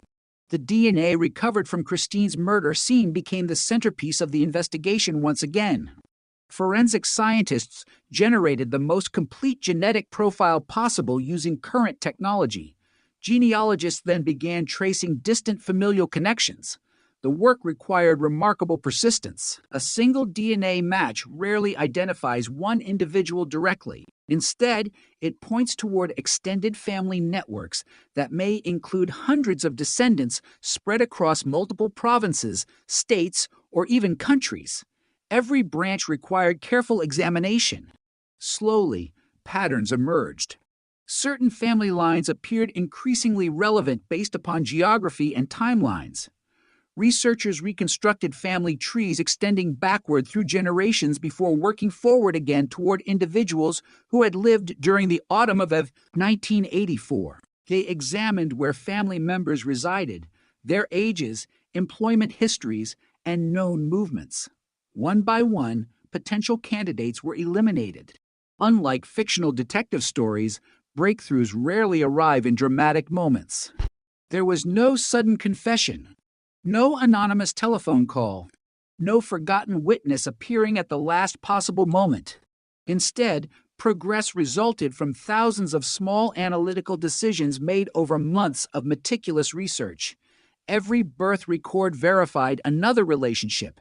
Every marriage certificate confirmed another family connection. Every obituary revealed another generation. Investigators assembled fragments of ordinary historical documents until an extraordinary picture gradually came into focus. Eventually, one name attracted increasing attention. The individual had never been charged with Christine's murder. He had never stood trial. He had never publicly occupied the center of the investigation in the way Guy Paul Morin once had. Yet, as genealogical research continued, the available evidence increasingly pointed toward him. Investigators proceeded cautiously. The lessons learned from the wrongful conviction decades earlier remained impossible to ignore. Assumptions would not be permitted to replace evidence again. Every conclusion required independent verification. Detectives sought corroborating information beyond the genetic analysis itself, reviewing historical records to determine whether the individual could realistically have committed the crime based upon location, opportunity, and known circumstances. The inquiry unfolded with a level of discipline shaped directly by past mistakes. Evidence first, theory second, not the reverse. That philosophy represented perhaps the most enduring legacy of the Kaufman inquiry and Guy Paul Morin's exoneration. Detectives understood that identifying the wrong suspect again would inflict another devastating injustice upon everyone connected to the case. As the investigation advanced, another significant fact emerged. The man drawing investigators' attention had died years earlier. This discovery fundamentally altered the nature of the inquiry. There would be no interrogation, no arrest, and no criminal trial. If the evidence ultimately established his responsibility, the conclusion would rest entirely upon forensic science, documentary evidence, and investigative analysis rather than courtroom testimony. For Christine's family, the possibility created conflicting emotions. After decades without answers, identifying the killer could finally explain what had happened to their daughter. At the same time, the death of the suspect meant there would never be a public prosecution, never a jury verdict, never an opportunity to confront the man believed responsible. Investigators nevertheless continued. The objective remained unchanged: to establish the truth. Because after 36 years, the case no longer belonged solely to history. It belonged to science, to justice, and to a little girl whose name had become one of Canada's most enduring reminders that while time can conceal the truth, it does not erase it. Somewhere within decades-old evidence preserved with remarkable care, the final pieces were aligning, and for the first time since that autumn afternoon in 1984, detectives could see the outline of an answer that had remained hidden across an entire generation. The investigation reached its decisive stage with extraordinary caution. Detectives understood they were approaching one of the most significant moments in the history of the case, but they also carried the weight of every mistake that had come before. The wrongful conviction of Guy Paul Morin had permanently changed the culture surrounding the Jessup investigation. There would be no rush toward conclusions. No announcement would be made until every available piece of evidence had been examined, challenged, and independently verified. 36 years after Christine disappeared, investigators were determined that the truth would stand on science rather than assumption. The genealogical research had narrowed the search dramatically. By reconstructing extensive family trees from distant DNA relatives, investigators identified a biological lineage consistent with the unknown genetic profile recovered from the crime scene. Within that lineage, one individual increasingly emerged as the most plausible source of the DNA. His name was Calvin Hoover. Unlike Guy Paul Morin, Hoover had never been publicly identified as the primary suspect during the original investigation. He had lived in Ontario during the relevant period and had connections to areas associated with the investigation, but for decades his name remained largely absent from public discussion of Christine Jessup's murder. The original inquiry had focused elsewhere, and as years passed, Hoover faded into obscurity while the investigation centered almost entirely on Morin and the legal proceedings that followed. By the time modern investigators identified him through genetic genealogy, Hoover had already died in 2015. That fact immediately changed the legal landscape. There would be no arrest warrant, no interrogation, no courtroom testimony, no criminal trial.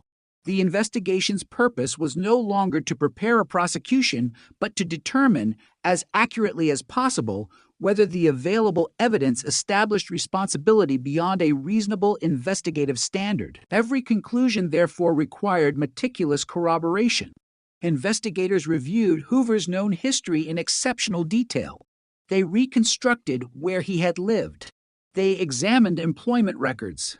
They analyzed historical addresses. They reviewed available police documentation, interviews, and archival material from the original investigation.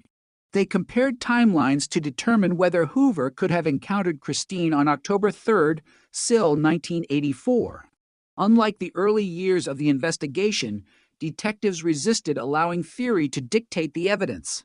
Every fact had to support the conclusion independently. The DNA evidence remained the foundation. Forensic specialists confirmed that the biological profile obtained from evidence preserved since 1984 was consistent with Hoover through advanced genetic genealogy and additional scientific analysis. The profile that had excluded Guy Paul Morin decades earlier now pointed investigators toward a man who had never stood at the center of public suspicion. For many investigators, the realization was deeply unsettling. Had the original inquiry explored every possible lead surrounding Hoover? Could the investigation have reached him years earlier if modern science had existed? Or had the focus on another suspect unintentionally diverted attention away from the actual offender? Those questions could never be answered with certainty. The passage of 36 years had erased opportunities that no investigation could recover. Witnesses who might have remembered important details had died. Physical locations had changed. Potential evidence beyond the preserved biological material had disappeared forever. Yet despite those limitations, the surviving DNA had accomplished something extraordinary. It had crossed nearly 4 decades to identify a man who could no longer speak for himself. Throughout 2020, investigators carefully prepared their findings for public release. Every statement required absolute precision. Unlike a criminal prosecution, there would be no opportunity for a jury to weigh competing evidence in court. Police therefore understood the importance of explaining exactly how the conclusion had been reached and what limitations remained. The scientific process itself became part of the story. Investigators described how preserved biological evidence had been reanalyzed using modern forensic methods. They explained that traditional database searches had produced no identification because Hoover's DNA was not contained within criminal databases. Only after employing investigative genetic genealogy combining DNA analysis with extensive genealogical research had detectives been able to identify the relevant family line leading to Hoover. The announcement marked one of the most important developments in Canadian cold case history. On October 15, SIL 2020, the Ontario Provincial Police publicly announced that the investigation had identified Calvin Hoover as the person responsible for Christine Jessup's murder. The declaration carried enormous emotional weight. For Christine's family, it represented the first authoritative answer after 36 years of uncertainty. Although nothing could restore the daughter they had lost, the identification finally resolved the central mystery that had dominated their lives since 1984. For Guy Paul Morin, the announcement reinforced what DNA had already proven 25 years earlier. He had been completely innocent. The investigation that once destroyed his life had finally identified another man through objective scientific evidence. Many Canadians reflected on the extraordinary contrast between the two eras of forensic science. In the 1980s, investigators relied heavily on witness recollections, circumstantial evidence, and forensic methods that later proved less reliable than once believed.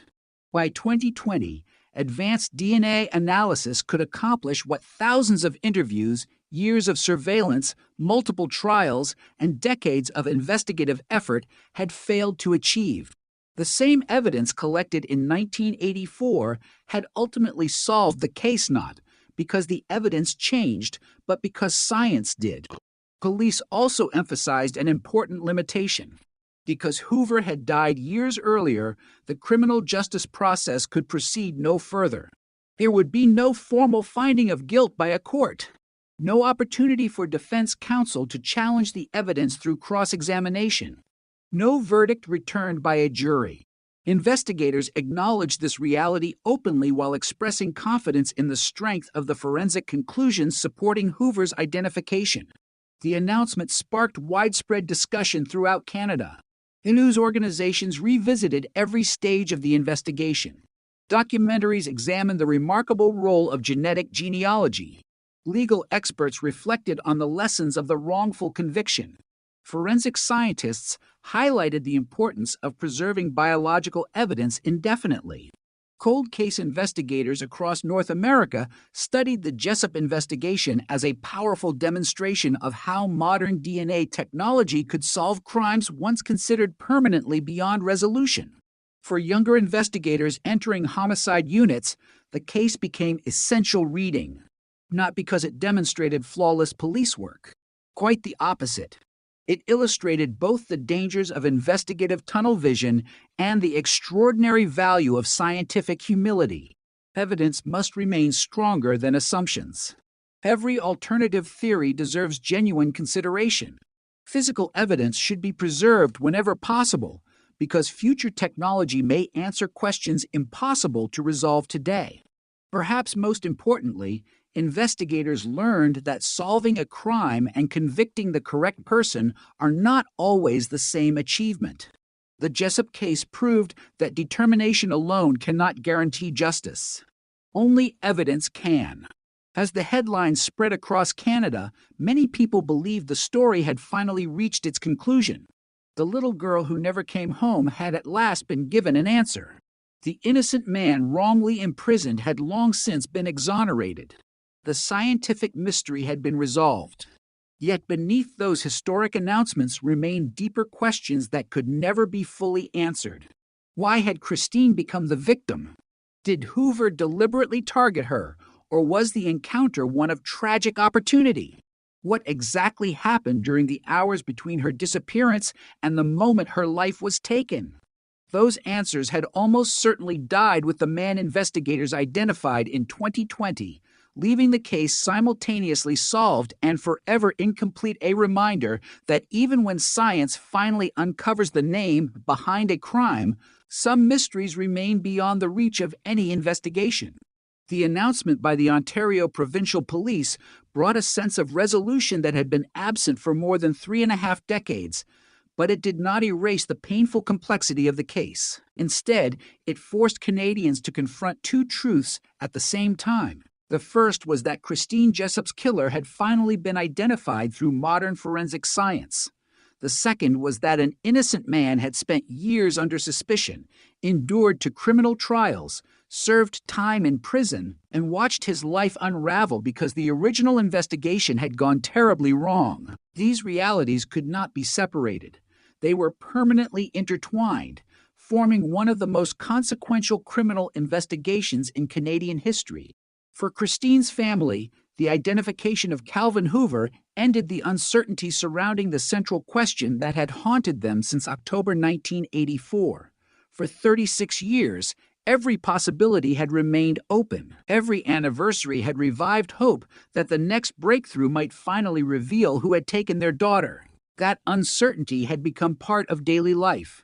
Even after Guy Paul Morin's exoneration in 1995, the investigation had returned to its original state. No one knew who the killer was. The announcement in 2020 changed that forever. Yet closure is rarely as simple as headlines suggest. The word itself implies that grief has a finish line, that once an answer is found, emotional wounds somehow disappear. Families who have lived through homicide investigations often describe a different reality. Answers matter.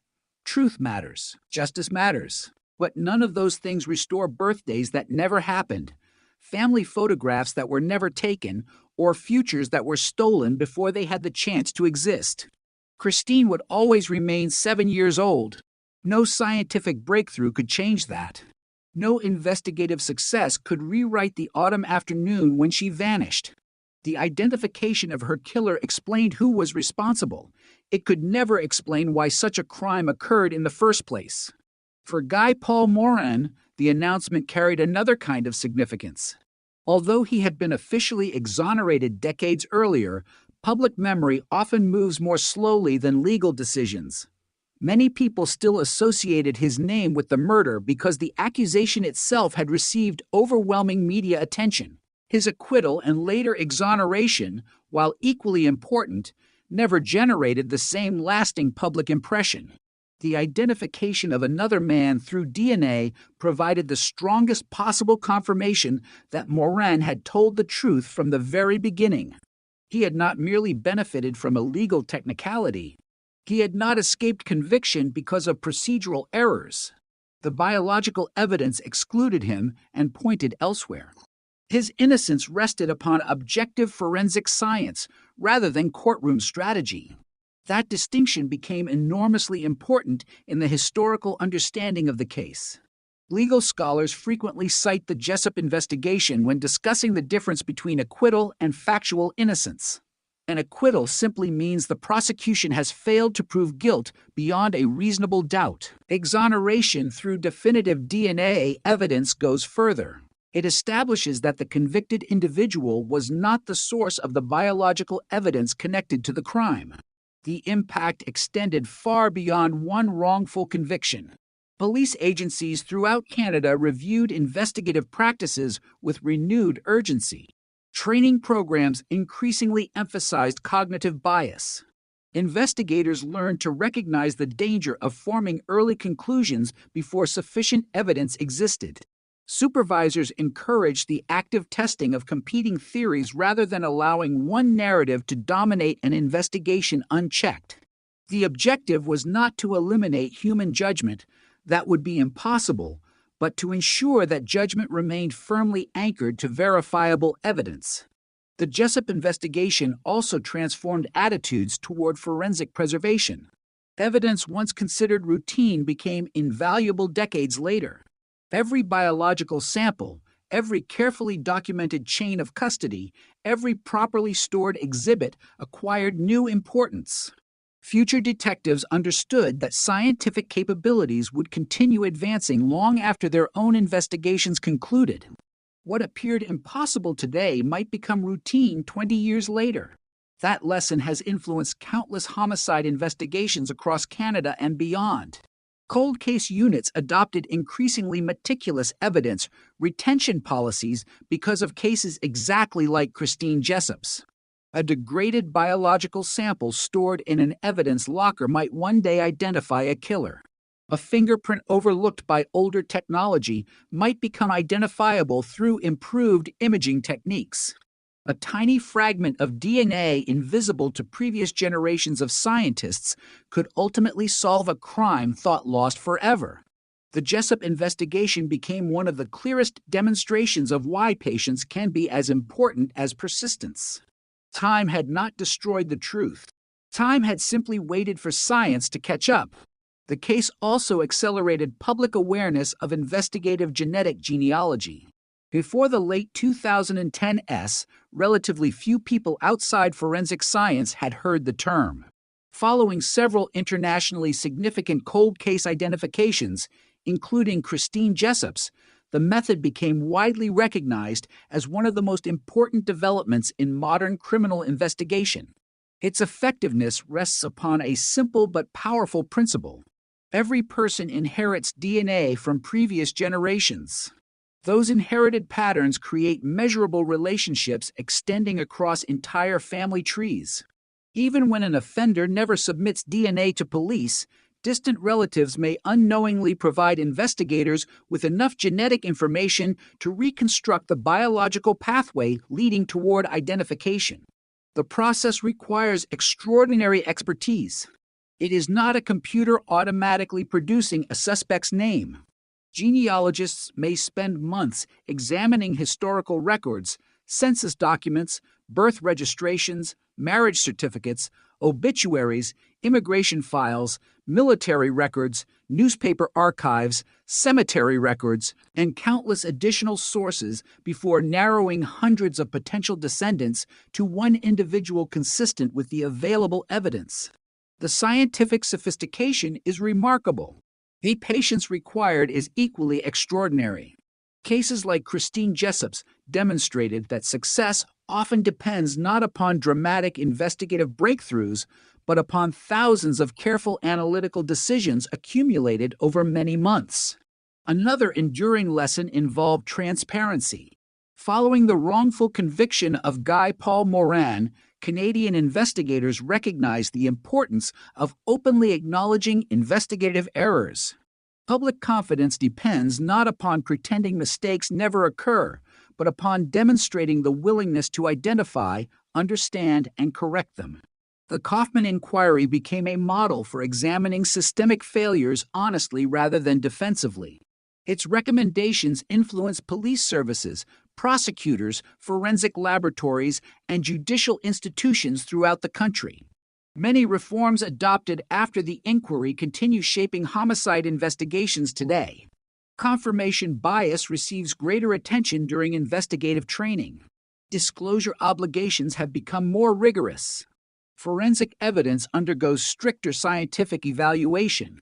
Independent review mechanisms have expanded. Each reform represents an effort to reduce the likelihood that another innocent person might experience what Guy Paul Morin endured. These changes form an invisible legacy surrounding Christine Jessup's name. Most people remember the tragedy itself. Professionals within criminal justice also remember the transformation it produced. The investigation changed how Canada approaches evidence. It changed how investigators think about uncertainty. It changed how forensic science interacts with criminal prosecutions. Most importantly, it reinforced a principle that every detective eventually learns but must never forget. A solved case is not truly solved unless the right person has been identified. Anything less leaves to victims behind. The first is the individual harmed by the original crime. The second is the innocent person wrongly accused while the actual offender remains free. For more than a decade after Guy Paul Morin's conviction, that is precisely what had happened. Christine's family believed justice had been achieved when it had not. Morin lost years of his life despite his innocence. Meanwhile, the real killer escaped accountability altogether. Only modern DNA science ultimately corrected that injustice. Even then, the correction arrived too late for a criminal trial. Calvin Hoover had died years before investigators identified him. The evidence had solved the mystery. The courtroom would never hear it. That bittersweet reality continues defining the Jessup investigation today. It stands as one of the clearest examples of both the extraordinary power and the unavoidable limitations of modern forensic science. DNA can identify the guilty. DNA can free the innocent. But even the most advanced science cannot reverse time. It cannot restore lost childhoods. It cannot return stolen years. It cannot place a murderer before a jury after death has already claimed him. What it can do, and what it ultimately did in Christine Jessup's case, is preserve the truth until the world is finally capable of recognizing it, ensuring that even after 36 years of silence, the evidence itself remained the most reliable witness of all. When investigators formally identified Calvin Hoover in 2020, the Christine Jessup case entered a place occupied by only a handful of criminal investigations in modern history. It was no longer simply a solved homicide. It had become a landmark in the evolution of forensic science, criminal justice, and cold case investigation. Police officers, prosecutors, forensic scientists, legal scholars, and criminologists began studying the case not only because of the crime itself, but because nearly every stage of the investigation illustrated a lesson that would influence future generations. One of the most significant lessons involved the preservation of evidence. In 1984, the detectives processing the crime scene could not possibly have imagined the scientific tools available 36 years later. DNA profiling was still in its infancy. Investigative genetic genealogy did not exist. Computers capable of comparing millions of genetic markers across enormous databases belonged to the realm of science fiction rather than practical policing. Yet those investigators carefully collected, documented, and preserved biological evidence according to the standards available at the time. That decision ultimately solved the case. Without those preserved samples, modern forensic science would have had nothing to analyze. The killer's identity would likely have remained unknown forever. Today, homicide investigators around the world often cite cases like Christine Jessup's when explaining why physical evidence must be retained whenever legally possible. Even evidence that appears insignificant today may become decisive decades later as technology advances. The case also demonstrated another critical principle. Science evolves. Investigations must evolve with it. For much of criminal history, once a case reached a final verdict, the evidence rarely received further examination unless extraordinary circumstances emerged. The development of DNA testing fundamentally changed that philosophy. Evidence is no longer viewed as something that serves only one investigation. Instead, it represents an ongoing scientific record capable of answering new questions as technology improves. This change has transformed the work of cold case units across North America. Rather than accepting that unsolved murders inevitably fade into history, investigators increasingly review older files whenever major forensic advances occur. A homicide committed in the 1970s may suddenly become solvable in the 2020s. A degraded biological sample dismissed decades earlier may now produce a complete genetic profile. A fingerprint once considered unusable may become identifiable using modern imaging techniques. Time no longer benefits offenders in the way it once did. In many respects, every year now increases the likelihood that forgotten evidence will reveal something previously impossible to detect. The Christine Jessup investigation became powerful proof of that reality. Legal experts also continue examining the case through another lens: wrongful convictions. The exoneration of Guy Paul Morin forced Canada's justice system to confront uncomfortable truths about the criminal process itself. Most wrongful convictions do not arise because investigators deliberately fabricate evidence or knowingly prosecute innocent people. More commonly, they result from a combination of sincere mistakes, incomplete science, cognitive bias, flawed assumptions, and overwhelming pressure to solve terrible crimes. The Jessup investigation illustrated each of those risks.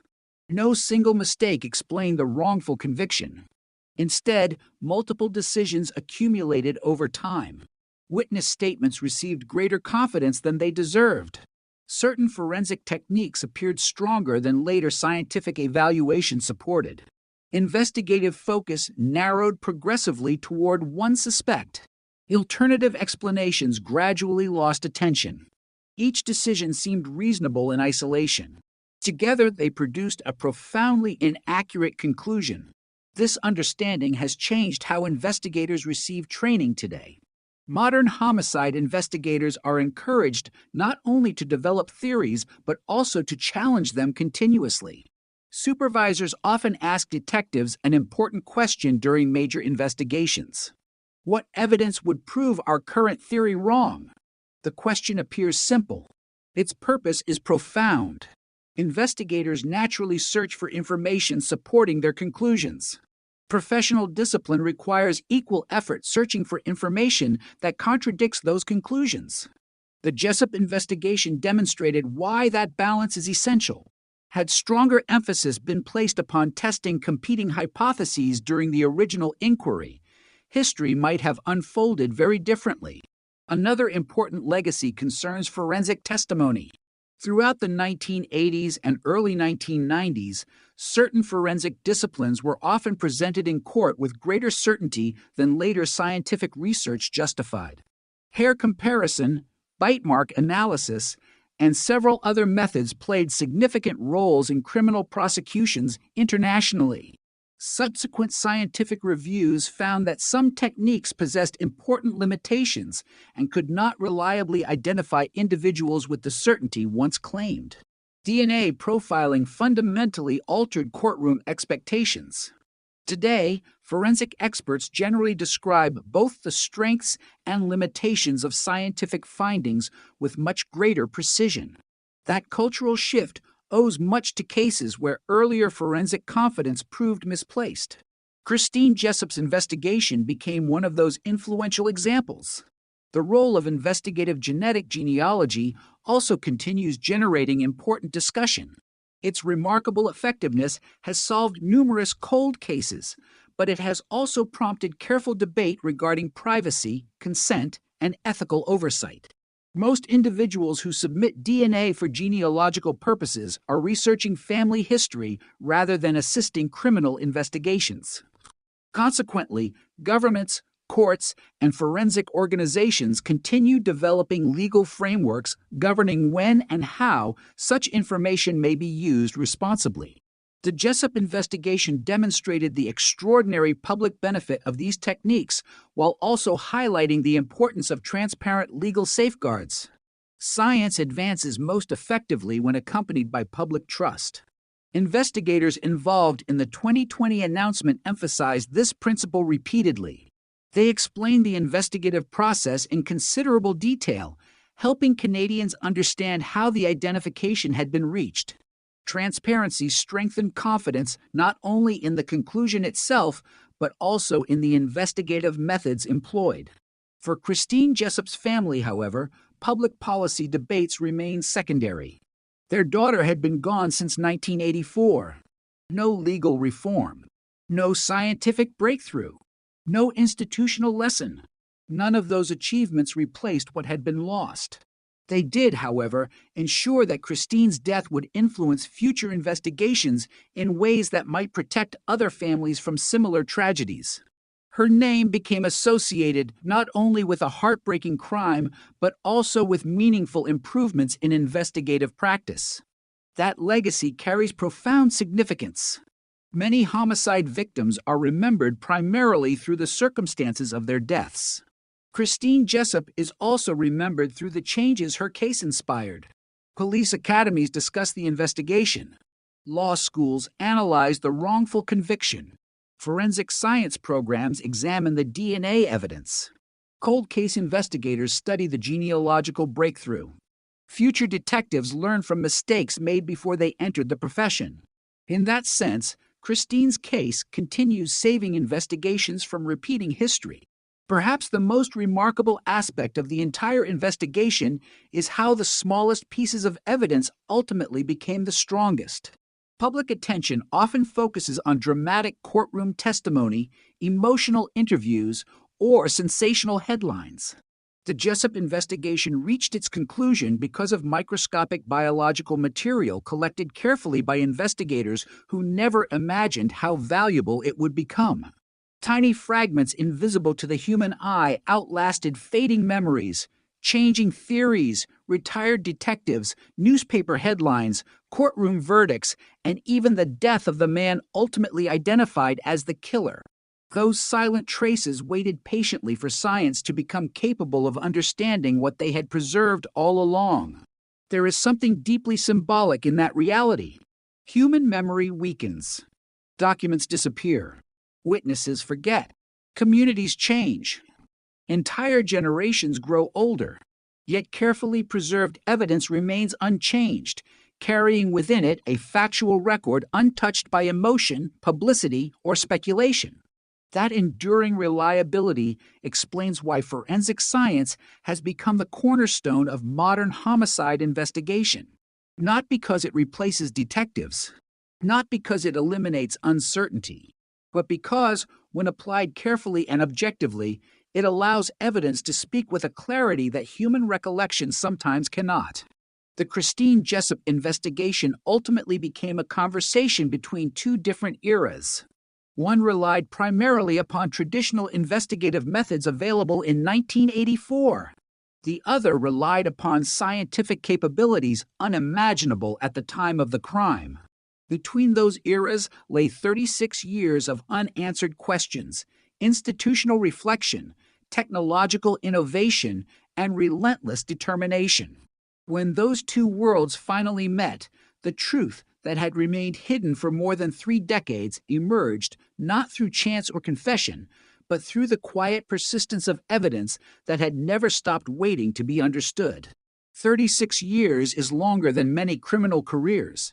It is longer than countless police careers, longer than the childhood and adulthood of an entire generation. When Christine Jessup disappeared in October 1984, detectives documented the crime using cameras loaded with photographic film, handwritten notebooks, paper maps, and filing cabinets packed with physical reports. When her killer was identified in 2020, investigators relied upon sophisticated DNA sequencing, digital genealogy, advanced forensic computing, and decades of accumulated scientific knowledge. Few criminal investigations have stretched across such dramatically different eras of policing, making the Jessup case a remarkable bridge between the past and the future of homicide investigation. For young investigators entering law enforcement today, the case often serves as a reminder that every homicide investigation begins with uncertainty.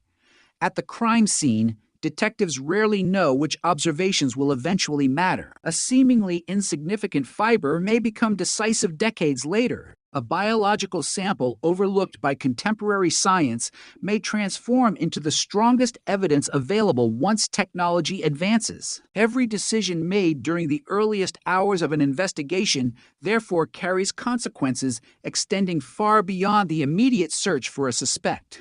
Experienced homicide detectives frequently describe crime scenes as moments frozen in time. The victim cannot speak. The offender has disappeared. The physical evidence becomes the only impartial witness remaining. Its testimony does not depend upon memory or emotion. It waits. Sometimes for days. Sometimes for years. Occasionally, as in Christine Jessup's case, for more than 3 decades. That philosophy has reshaped evidence collection procedures throughout Canada. Investigators now routinely preserve exhibits with future scientific advances in mind rather than limiting their expectations to current laboratory capabilities. This long-term perspective represents one of the most enduring practical lessons arising from the Jessup investigation. Cold case investigators often speak about another important concept: patience. Popular culture frequently portrays investigations as races against time, with detectives solving crimes through dramatic confrontations before crucial deadlines expire. Reality often unfolds differently. Many homicide investigations become marathons measured not in hours but in decades. Detectives retire. Successors inherit unfinished work. Files move from active desks to specialized cold case units before returning unexpectedly to active investigation years later. Christine Jessup's case followed exactly that path. What distinguished the investigation was not constant dramatic activity, but sustained institutional commitment. The evidence remained preserved. The files remained accessible. The case remained open. Every major forensic development prompted renewed examination. Eventually, persistence achieved what urgency never could. The investigation also illustrates how criminal justice extends beyond identifying offenders.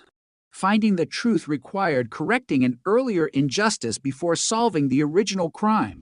Had Guy Paul Moran's conviction remained unquestioned, the real killer might never have been identified. The preserved DNA evidence would have remained largely irrelevant because authorities would have believed the case had already been resolved. Instead, Moran's exoneration reopened the investigation, allowing science to pursue the evidence without the constraints imposed by an incorrect conclusion. This sequence carries profound implications. Wrongful convictions harm innocent defendants. They also delay justice for victims. Every mistaken prosecution allows the actual offender to remain unidentified. In the Jessup investigation, those parallel injustices existed simultaneously for years. Christine's family believed justice had been achieved when it had not. Moran remained imprisoned despite his innocence.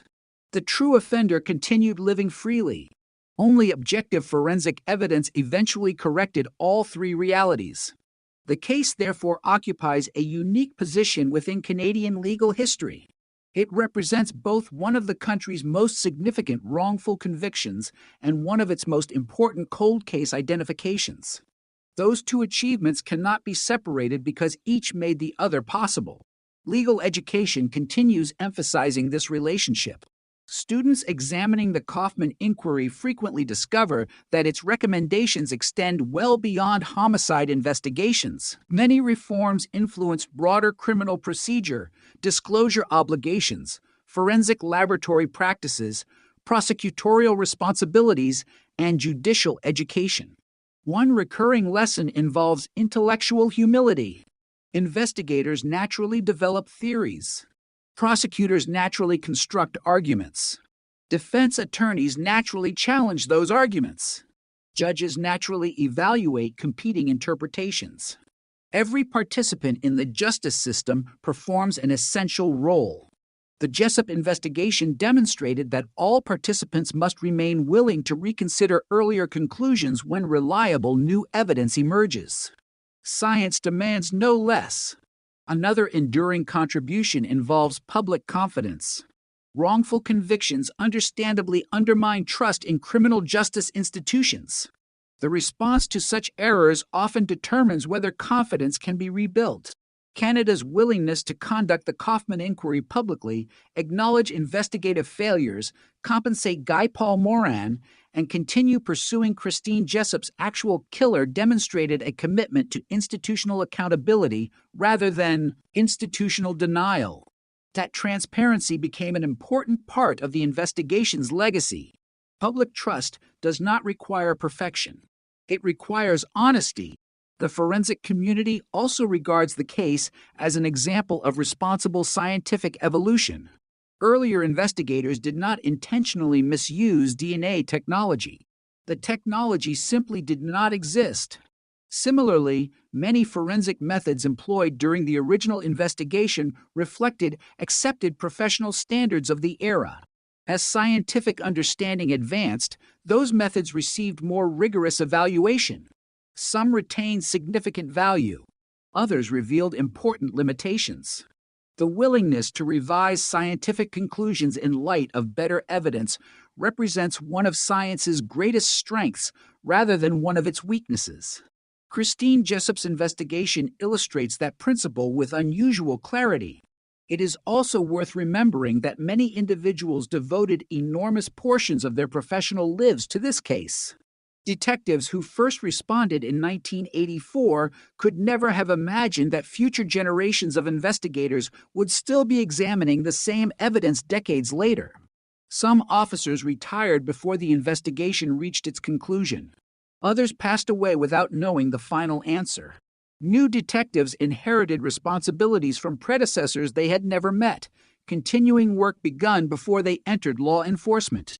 That continuity reflects another often overlooked aspect of homicide investigation. Institutions remember even when individuals cannot. Case files preserve knowledge across generations. Evidence survives changes in personnel.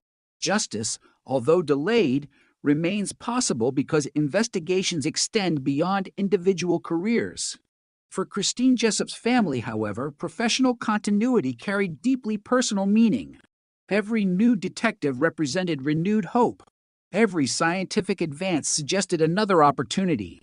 Every announcement from investigators revived memories many families might prefer to leave undisturbed, yet could never truly escape. Living through a decades-long homicide investigation means repeatedly revisiting the worst day of one's life whenever new developments occur. The emotional endurance required cannot easily be measured. Perhaps that is why the 2020 announcement resonated so profoundly. It was not merely the identification of a suspect. It was the conclusion of a search spanning 36 years. An entire generation had grown up alongside the investigation. Children who watched television reports about Christine in 1984 were grandparents by the time investigators identified Calvin Hoover. The world surrounding the case had changed almost beyond recognition. Technology transformed. Society evolved. Canada itself became a different country. Yet the central question remained unchanged until science finally answered it. Who killed Christine Jessup?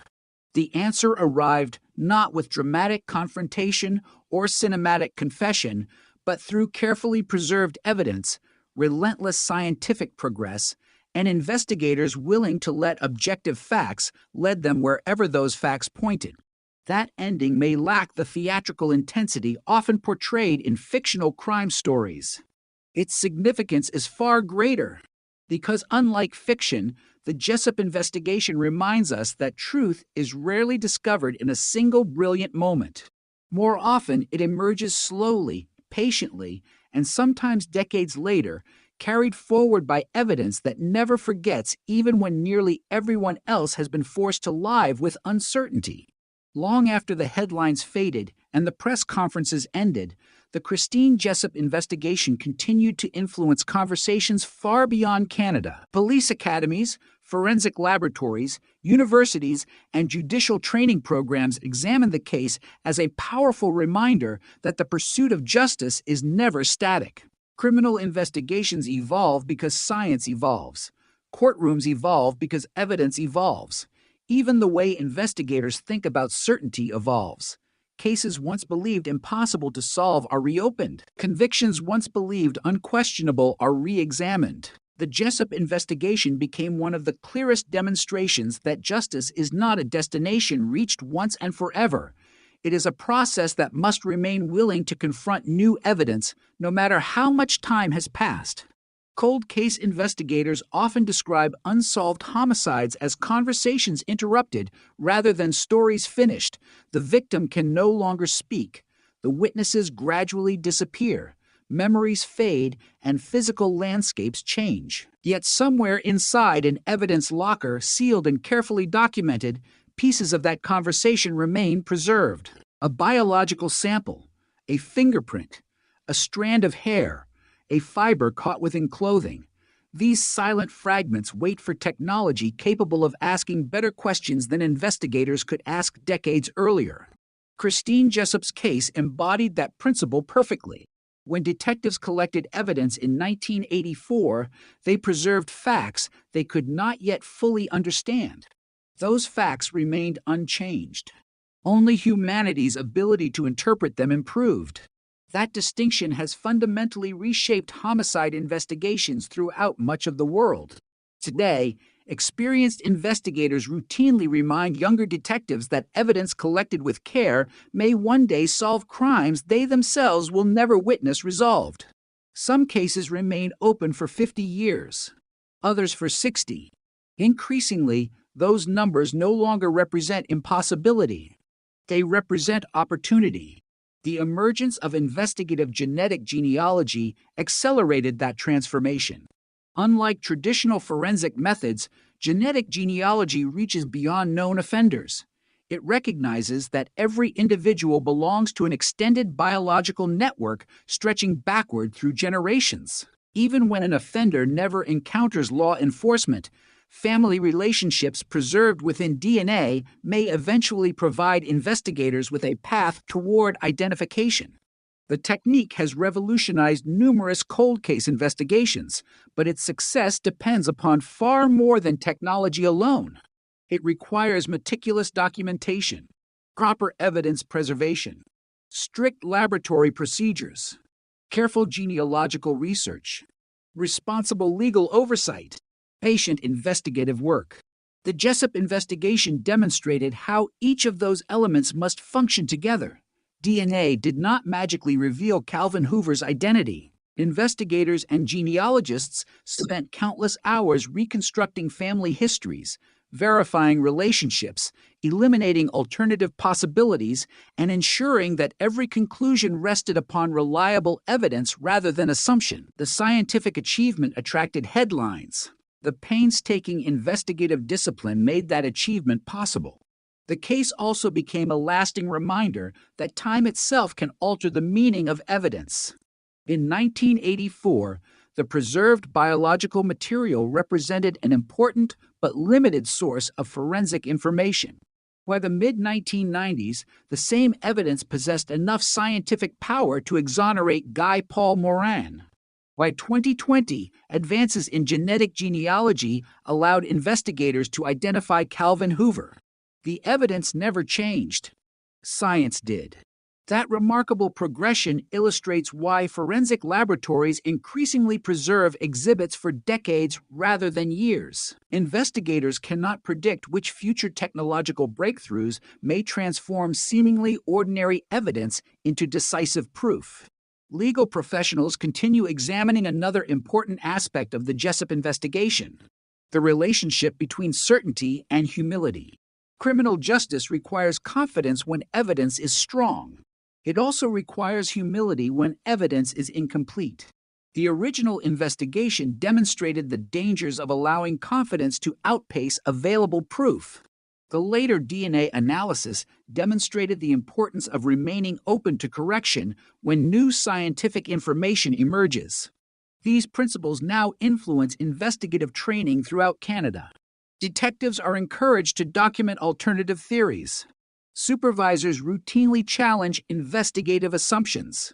Forensic experts describe both strengths and limitations of scientific findings with greater precision than previous generations. None of these reforms guarantees perfection. Human judgment will always remain part of criminal investigation, but together they reduce the likelihood that one mistaken assumption will gradually harden into accepted fact without sufficient evidentiary support. Another lasting consequence involves the public understanding of forensic science itself. Television dramas often portray DNA as instantaneous, infallible, and effortless. Reality is considerably more complex.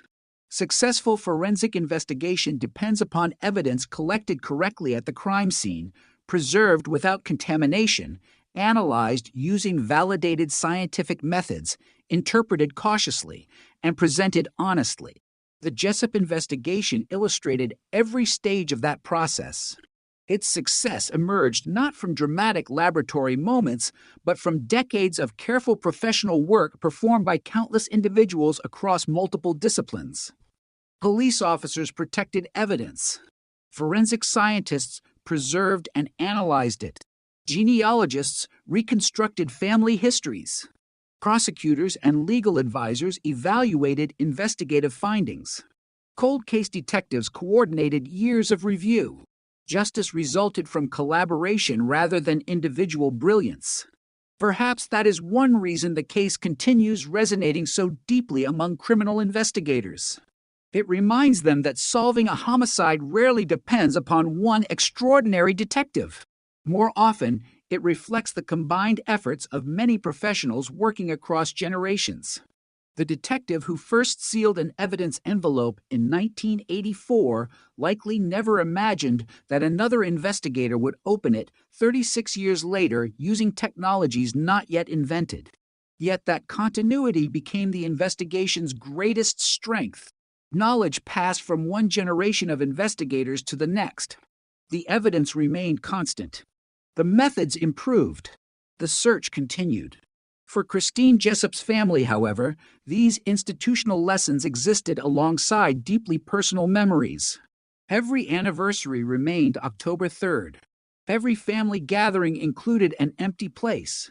Every passing year measured not simply the duration of an investigation, but the absence of a daughter, a sister, a child whose future had ended before it truly began. Scientific progress answered the question of who was responsible. It could never restore the years stolen from those who loved her. That distinction matters.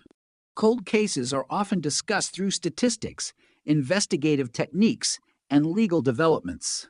Behind every file number stands a real family whose experience cannot be reduced to forensic success alone. The identification of Calvin Hoover represented justice in an investigative sense. Emotionally, no investigation can erase grief accumulated over decades. Perhaps that is why Christine Jessup's story continues carrying such profound emotional weight. It is simultaneously a story of heartbreaking loss, institutional failure, scientific triumph, and persistent hope. Each element depends upon the others. Without the tragedy, there would have been no investigation. Without the wrongful conviction, there would have been no sweeping reforms. Without preserved evidence, there would have been no DNA breakthrough. Without decades of perseverance, there would have been no identification. Every chapter contributed to the final understanding of the case. Today, when detectives reopen aging homicide files stored in archives, many do so with renewed confidence inspired by investigations like Christine Jessup's. They understand that an unsolved murder is not necessarily an unsolvable one. The truth may simply be waiting for tomorrow's science. Every preserved exhibit represents possibility. Every cold case represents unfinished work. Every advancement in forensic technology offers another opportunity to speak for victims whose voices were silenced long ago. Christine Jessup's investigation proved that even after 36 years, evidence can still reveal the truth. And perhaps that is its most enduring legacy, not merely that one historic cold case was finally solved, but that countless other families searching for answers gained a reason to believe that time, once considered the greatest ally of offenders, may ultimately become one of justice's strongest allies instead. By the time the Christine Jessup investigation reached its final chapter, it had become far more than the story of a single crime. It had become a case study in how criminal investigations survive the passage of time, how forensic science reshapes long-held assumptions, and how justice sometimes arrives only after decades of relentless persistence. Every stage of the investigation, from the desperate search for a missing 7-year-old in October 1984 to the scientific identification of her killer in 2020, revealed something fundamental about the strengths and limitations of the criminal justice system.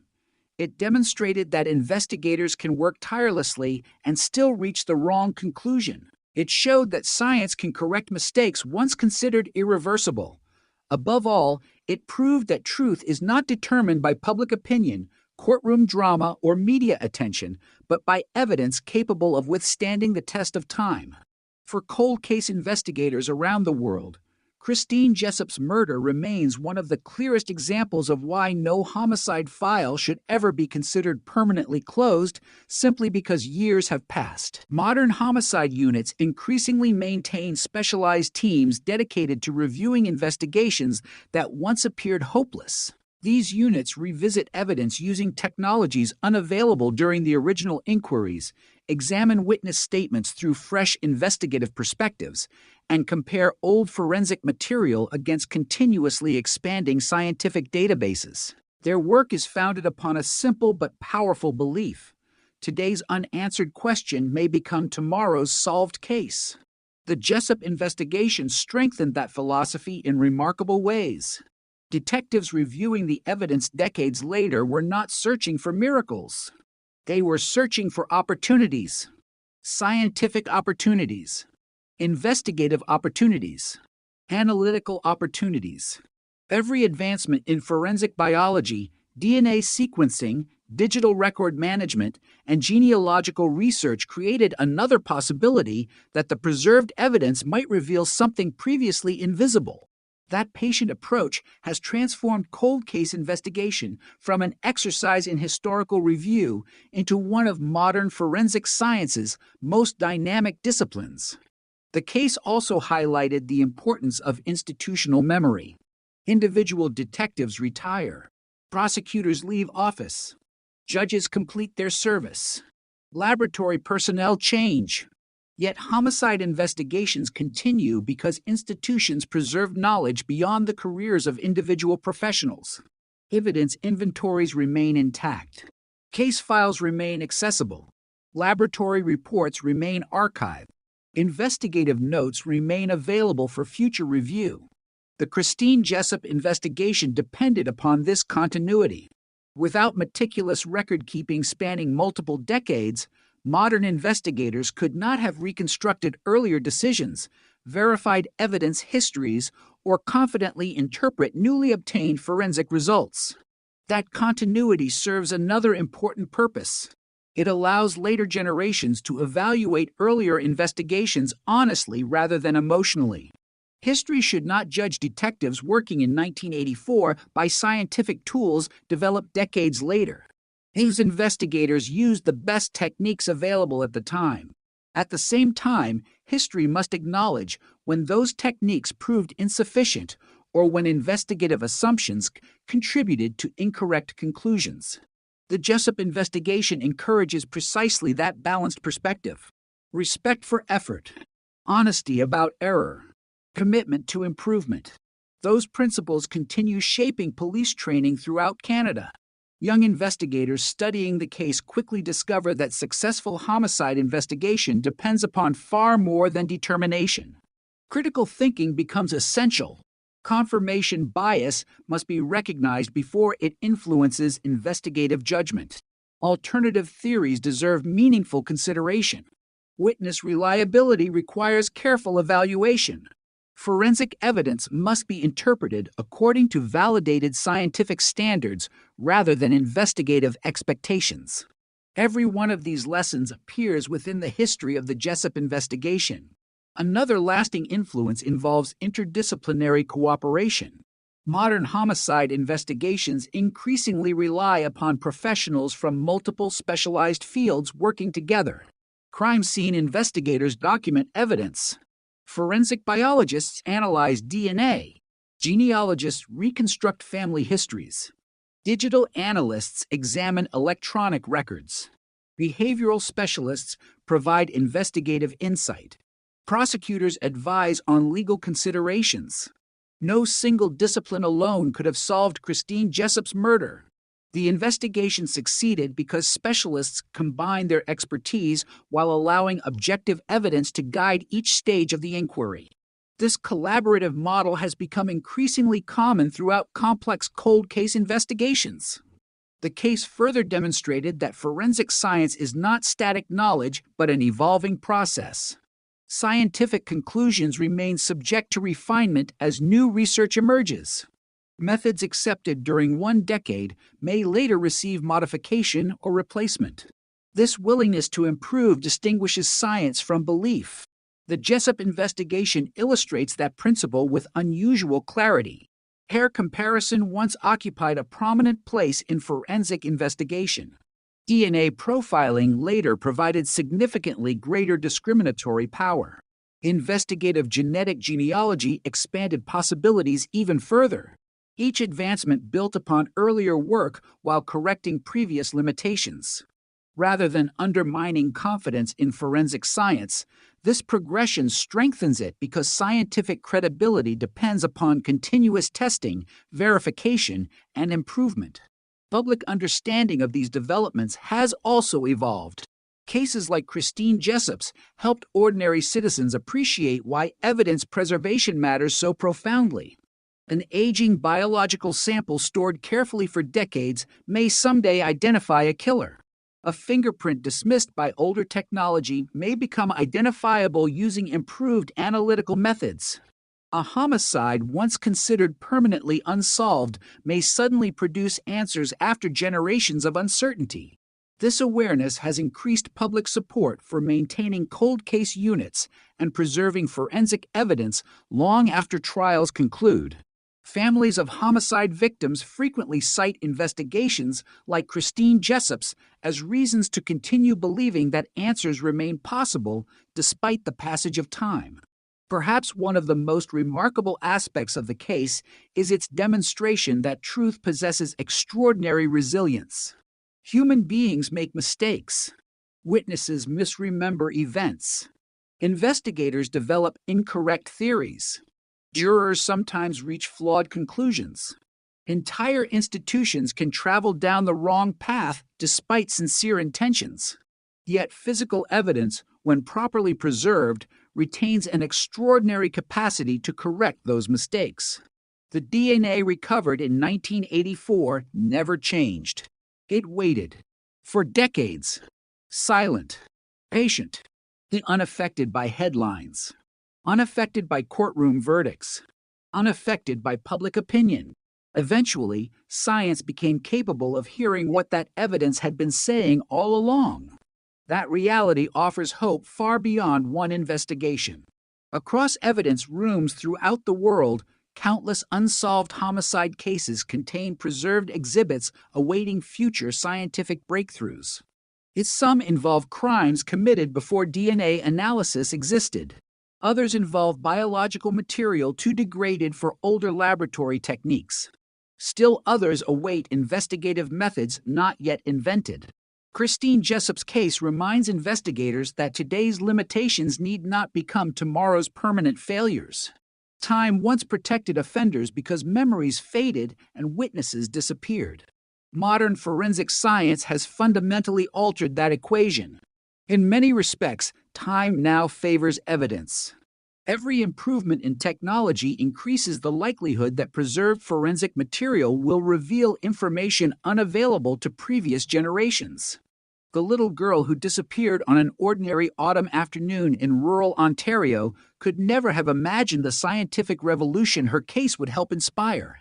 Neither could the detectives searching muddy fields in 1984. Yet, through unimaginable tragedy emerged lessons that continue influencing homicide investigations around the world. Her name became associated not only with loss, but also with progress. Not only with heartbreak, but also with reform. Not only with injustice, but ultimately with truth. That legacy ensures that Christine Jessup's story continues serving a purpose beyond its own sorrow, guiding future investigators toward better science, stronger evidence, and a deeper understanding that in the pursuit of justice, patience and truth will always matter more than certainty reached too soon. As the years have passed, the Christine Jessup investigation has continued to occupy a unique place in the history of criminal justice, not because it was the most violent crime Canada has ever witnessed, nor because it involved the largest investigation ever conducted, but because it revealed how every layer of a homicide inquiry, from the first officer arriving at a missing child report to the final forensic announcement decades later, can influence the pursuit of truth. Few investigations have demonstrated so clearly that justice is not measured only by arrests or convictions. It is measured by accuracy. A conviction built upon the wrong conclusion cannot truly honor a victim because the actual offender remains free. Likewise, identifying the true offender decades later cannot erase the years lost to a wrongful conviction. The Jessup investigation became a permanent reminder that justice demands both accountability and precision. Within modern police organizations, detectives assigned to cold case units frequently inherit investigations begun before they entered law enforcement. Boxes of reports prepared on typewriters sit beside digital databases containing newly scanned evidence.